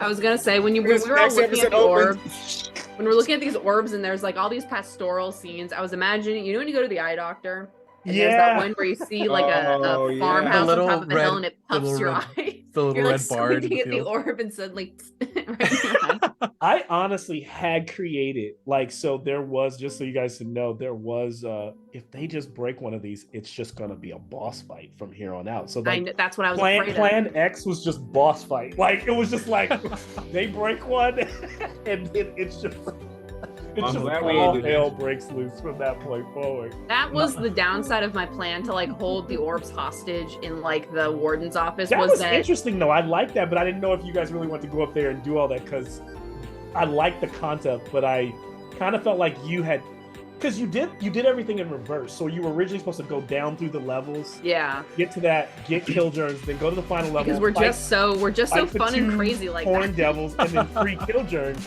But so then it was like, okay, well they now have Killjurn. They figured out the puzzle. Do they really go get the finger from the guy? Probably not. Right? How was that warden a tough guy? You tell us. Fuck. Yeah, they're no Yeah. joke. Yeah. See, I'm glad we didn't fucking go back. I'm glad we didn't fucking go back. Cowardice That is an was- underrated character trait. If we would have went up there and fought that dude, that shit would have been demoralizing. Malcolm, That would have been a drag. I have to thank you for not punishing me for my shenanigans. No, man, I gave you a roll. If the roll you would have died, and that would have been it. Or I try to go to jump on the worm, and you kind of eat like me. shenanigans at the end of the day. Eat So I you. think a That lot would of have people been like fucked it. up. That would have been so funny. It would have been Pushed funny, them but too that would far. have been fucking traumatic. But this was a moment for shenanigans because it really was that pivotal moment. Like it was going to be a difficult check regardless. So you just made it more interesting. We by- had I to think- lean I think into you the actually Fast and worked out, Furiousness of this episode. We had to lean into it. This was a Fast and Yeah, Furious episode for sure. Yeah, it's like it was very fast. Like somebody said, Fast and Furious. It was Fast and Furious in D&D world, which Because completely Fast and Furious meets Mad Max, which is a crossover I Mad need. Max. Yes. Yes, even if we did all climb on the Trask, get to the demon grinder, we still have a Trask chasing us. Yeah. True. Yeah. And Lex solved that problem. That's why that Ravi shit, like it was outrageous, but it worked. And luckily, like that's one of those things where like I'm really good at that. Where like I will do something and I'm like, I don't know if this is gonna work or not. It's a Hail Mary. Jumping off a floating island to try and save a falling Quinn. It's always a Hail Mary, but look, Killjurn's still here with us, right? So I mean, hey, Children's become a beloved legacy he's a character. beloved Yeah. fucking legacy character. So you know, that's it. Everything works out in the wash, man. You know. If somebody had like died, I wouldn't have forget. I would like. I was don't ready. Know You know what, Lex? The bitch part of me It was was gonna be like, tough. you should lie and say the drunk conscience. pissed. But But I didn't want to risk it. I just gave Malcolm my new STL, so I don't want to fuck with that. Which I'm in the process of paying. How mad would you have been if I killed you and you had just been Malcolm your STL? I'd have been bummed. I would have been so mad. I would have been mad in like a funny way because I know that enjoying you squirming would have made up for me being mad. I would have written such sad fucking fan fiction. I would have written Ravi cradles Demetria's dead body fan fiction. And here's the thing, you know I love sad shit. Yeah. That would have been great. Stop not being affected. Hey, what's funny is like I sometimes gotta get to I bed. can I'll feel see you like guys I can later. feel Lex. Bye, Bye, Ohan. Bye, Ohan. I can sometimes feel Lex and me trying to connect and make something really sad, but I can't always lean into it because I let the dice rolls tell the story. Because I could be like, "You want to die?" I get like someone be like, "You ready to die?" Like, and he'd be like to the screen, like, "Yeah, let's do it." Are you ready? Are you ready for the kind of death you've earned, The little dice, man? the dice. I feel like there's several fucking times where I've die, looked bro. at Lex has looked at me and been like, "Let's go. I'm ready to die. Let's go." Like, I'm like, all right, let's see what happens. I mean, here's the thing. I dice remember, will I know I told you, Malcolm, that I was like, I don't want Robbie to die, and I don't No, I necessarily know you want him to don't. die. But if he does die, We're I mean- very similar in that I always don't want my character to die, but I always know at the same time it's going to be fitting Yeah. and it's going to be grand if they Yeah. do, and therefore I'm going to lean in and enjoy the moment just as much as it yeah, is. it's I also mean, very yeah, funny for me to Killjurn's come in death- with my Killjurn's character who has death was no the greatest attachment to shit this person that died, and just be like, why are y'all so sad? As a person who doesn't get to play these games often, I will tell you, and this is for the right DM. Maybe this is Cheryl. Maybe one day if I play a game with you, I'm looking as a DM or forever DM. I'm looking for the perfect death as a PC. Mhm. I've never found it. I've never been in the game where I was like, wow, that was a fitting death. Like The the thing Maximus is- death at the end of Gladiator, right? Like I'm looking for that death. Like it's just so fulfilling. Yes. Because the thing is, Malcolm, I'm like that as well as a player to a certain point. Like I like Demetria too much to move on right now. Demetria's Right. story, the satisfying ending for her is not dying, but with like No. Aramis, Yeah. dying with unanswered questions is actually kind of like a thematically suitable end. It depends on the Yeah. character. Sometimes I'm like a random death, that's just how the cookie crumbles. It works in the grand scheme of things. He was just a I worm the agree. whole time. But with Demetria, I do want that satisfying Yeah. means something for something death. That was my plan for Alcides. Yeah. I could see that. Because his entire thing was always telling the truth. And I even wrote it on his character sheet. Like, the one time he'll tell a lie is telling everyone else, like, hey, run away. What I'll see you later. Yeah. That's Malcolm at you. Sorry, when you were Cheryl talking just shared about something in connecting over Discord, death. and I felt repulsed. Oh my god. That face of that. That's man. Data. How can you be Literally. repulsed by Data? He's the best character. Look at him. No, his face is. Everybody loves that character, and I get repulsed by that character too. Like The fact that I love him despite his face is testament to his Oh, strength as a God. character. I should watch Star Trek. It's so good. I keep wanting to get into yeah, it. yeah, you totally should. We're recording, right? Totally should watch Star Trek. Watch all the Star Treks. Yes. They're amazing. Super good. Well, look, any serious. recommendation I make has to be taken with a grain of salt that I'm strange and have strange tastes. I really, really liked know OG that. Star Trek because it was so like weirdly formal. The formalness of OG yes. original Star series Trek? Star Trek was surprisingly fun. I agree with you. Good. You'll love this season of Picard, season 3. It's I gotta go back to Star Trek. It's never been my because literally- here's the thing. It's not. I I don't took watch them it off because Netflix. I just got. Yeah, and I have it. I have Paramount, so I'm giving my. I give them my Yeah, I was money gonna whether I watch it say, or Sean, not. where can you watch these? Paramount. Yeah. I pay for Plus, Paramount every just so Sean Star knows. I Trek pay for Picard that season shit 3, every the month. final season, every Thursday. But do you know why? Here's the craziest. I'm gonna tell you the craziest shit. Why I pay for Paramount. I don't watch anything on Paramount but one thing, and I The pay Halo $15 a month See y'all so that I can watch the Twilight Zone whenever I want to. God bless. man, God bless. It's the weird. It is literally that's my worth go-to it, show. hold up. That's It's so my, worth it, though. It is my it's my muse. Like if I'm I stuck was gonna say, in a DM run, I watch the Twilight Zone. And Malcolm, that's my go. Twilight Zone themed campaign where everything's just Oh, fucking nonsense. fuck, Dude, yes. It's Tales from the Loop. That's what I run. Like if you guys ever joined my Tales from the Loop game, it's Twilight Zone. It's just a Oh. fucking shit show of like. It's Twilight Zone and Goonies and Stranger Things, but it's Twilight Zone. It's kind of like my focus. Yeah, but we could definitely might be interesting. It would be like a lot more of a slow burn. I think you could use those. I thought I had a box set of old black and white Twilight Zone. I think I'll at my mom's place. I was talking to Eric Miles about him today, where he's like, "What's your favorite 3 Twilight Zones?" I'm like, "Man, that's tough." And then I have to categorize them, like my favorite 3 horror are this, my favorite 3 sci-fi are this, my favorite 3 suspense ones are this, my favorite comedic ones are this, because there's some of the sponsors I do on Maple Street. And they're surprisingly forward for their time in terms of the social issues that they tackle. Like they're so prevalent. Like every time I watch, like there's the one where the girl like goes in to be made to look like every other woman, or every man and woman goes to just become an icon at some point. Like when you hit 18, you just get like this plastic surgery thing done, and you basically get transferred into a new body. How is that amazing? How is that not today? Like it's also the YA series Pretties. I had the money. For some reason, the only one that I have like a strong, vivid memory of is like this woman who all these mannequins are like chasing her. Yes. And you find out in the end that she's a mannequin, and she's like, they're like, listen, it's not your turn to be the like, you gotta let us. Bitch, we go out once a month. You were supposed to come back 2 weeks ago. You was out here talking about you got a mama. You don't got a mama. You're a mannequin. It was so good. She's like, Malcolm, did we talk about that episode once before? I think we did. Talked about that episode once before, dude. Great episode. It's a great episode. That's one of my favorite episodes, I think, man. Good night, y'all. I'm heading out. All right, man. Yeah, get some rest. Hope you feel better. Sleep tight, man. Feel better. I should probably go too. I don't got to be up that early, but I should be responsible. You could. All these what being adults that are making reminding me of my responsibilities. Sean, counterpoint. What if you didn't? I don't.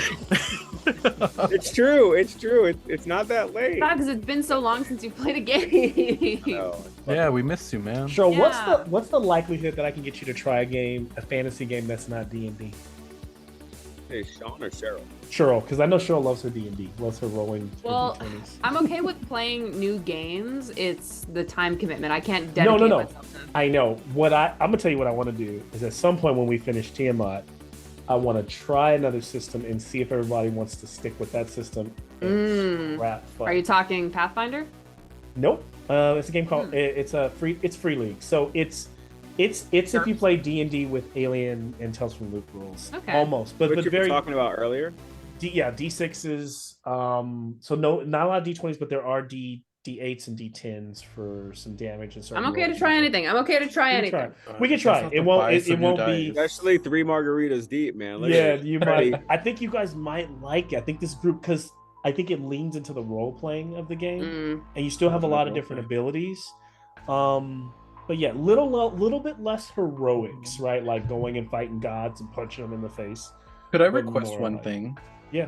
Could we do a session 0? I would love to build characters with like everybody involved. Oh yeah, I think especially with D&D I don't do it as much.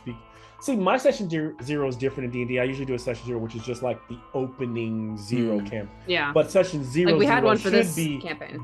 Yeah, we had one for this. But like, if we're building in a new system, we do a session 0 where I teach you the rules and go through everything. Yeah. Or like even just for character creation, like, so what archetypes were you guys thinking about? Yeah, exactly. Do we want to all know each other? Do we want to not know each other? Do we want to have little mini groups like we started this campaign with? And to be honest, I don't know. I'm not married to it, but as I'm reading more, this is the one I've been reading a lot of different new systems, and I'm like, this one I'm most intrigued by, but I'm not surprised that I am, because I always like different sets. But yeah, I think you all would. Sometimes like I try to see who would play this game and who would be good at it, and I'm like, my Wednesday game would get this. Like this is because you guys are already playing D&D in the way that most people are not playing D&D. We're beloved in the nation. Yes, you guys are. Those of you at home still watching, that's right. Comment, hit that like comment button. down below, hit that Make like sure button. you subscribe and hit that bell button. Tell us your favorite moment from the campaign so far. I love it. Oh my. That's why I don't know why Cheryl's scared for us to go live. Can we just go live, please? It's so funny because Cheryl goes so hard into like us having sponsors. Right, so, like I was like, Cheryl, you cool with us going live? She's like, let me think about it. I'm scared and I'm a woman and I'm frightened. I'll kick someone's ass. I'll kick someone's ass for you. Like, I will say that is weird as a memory because like anybody can watch our stuff, but it is weird to know. It would be weird for me to run a game knowing that any of my players could be watching right now. The only thing I did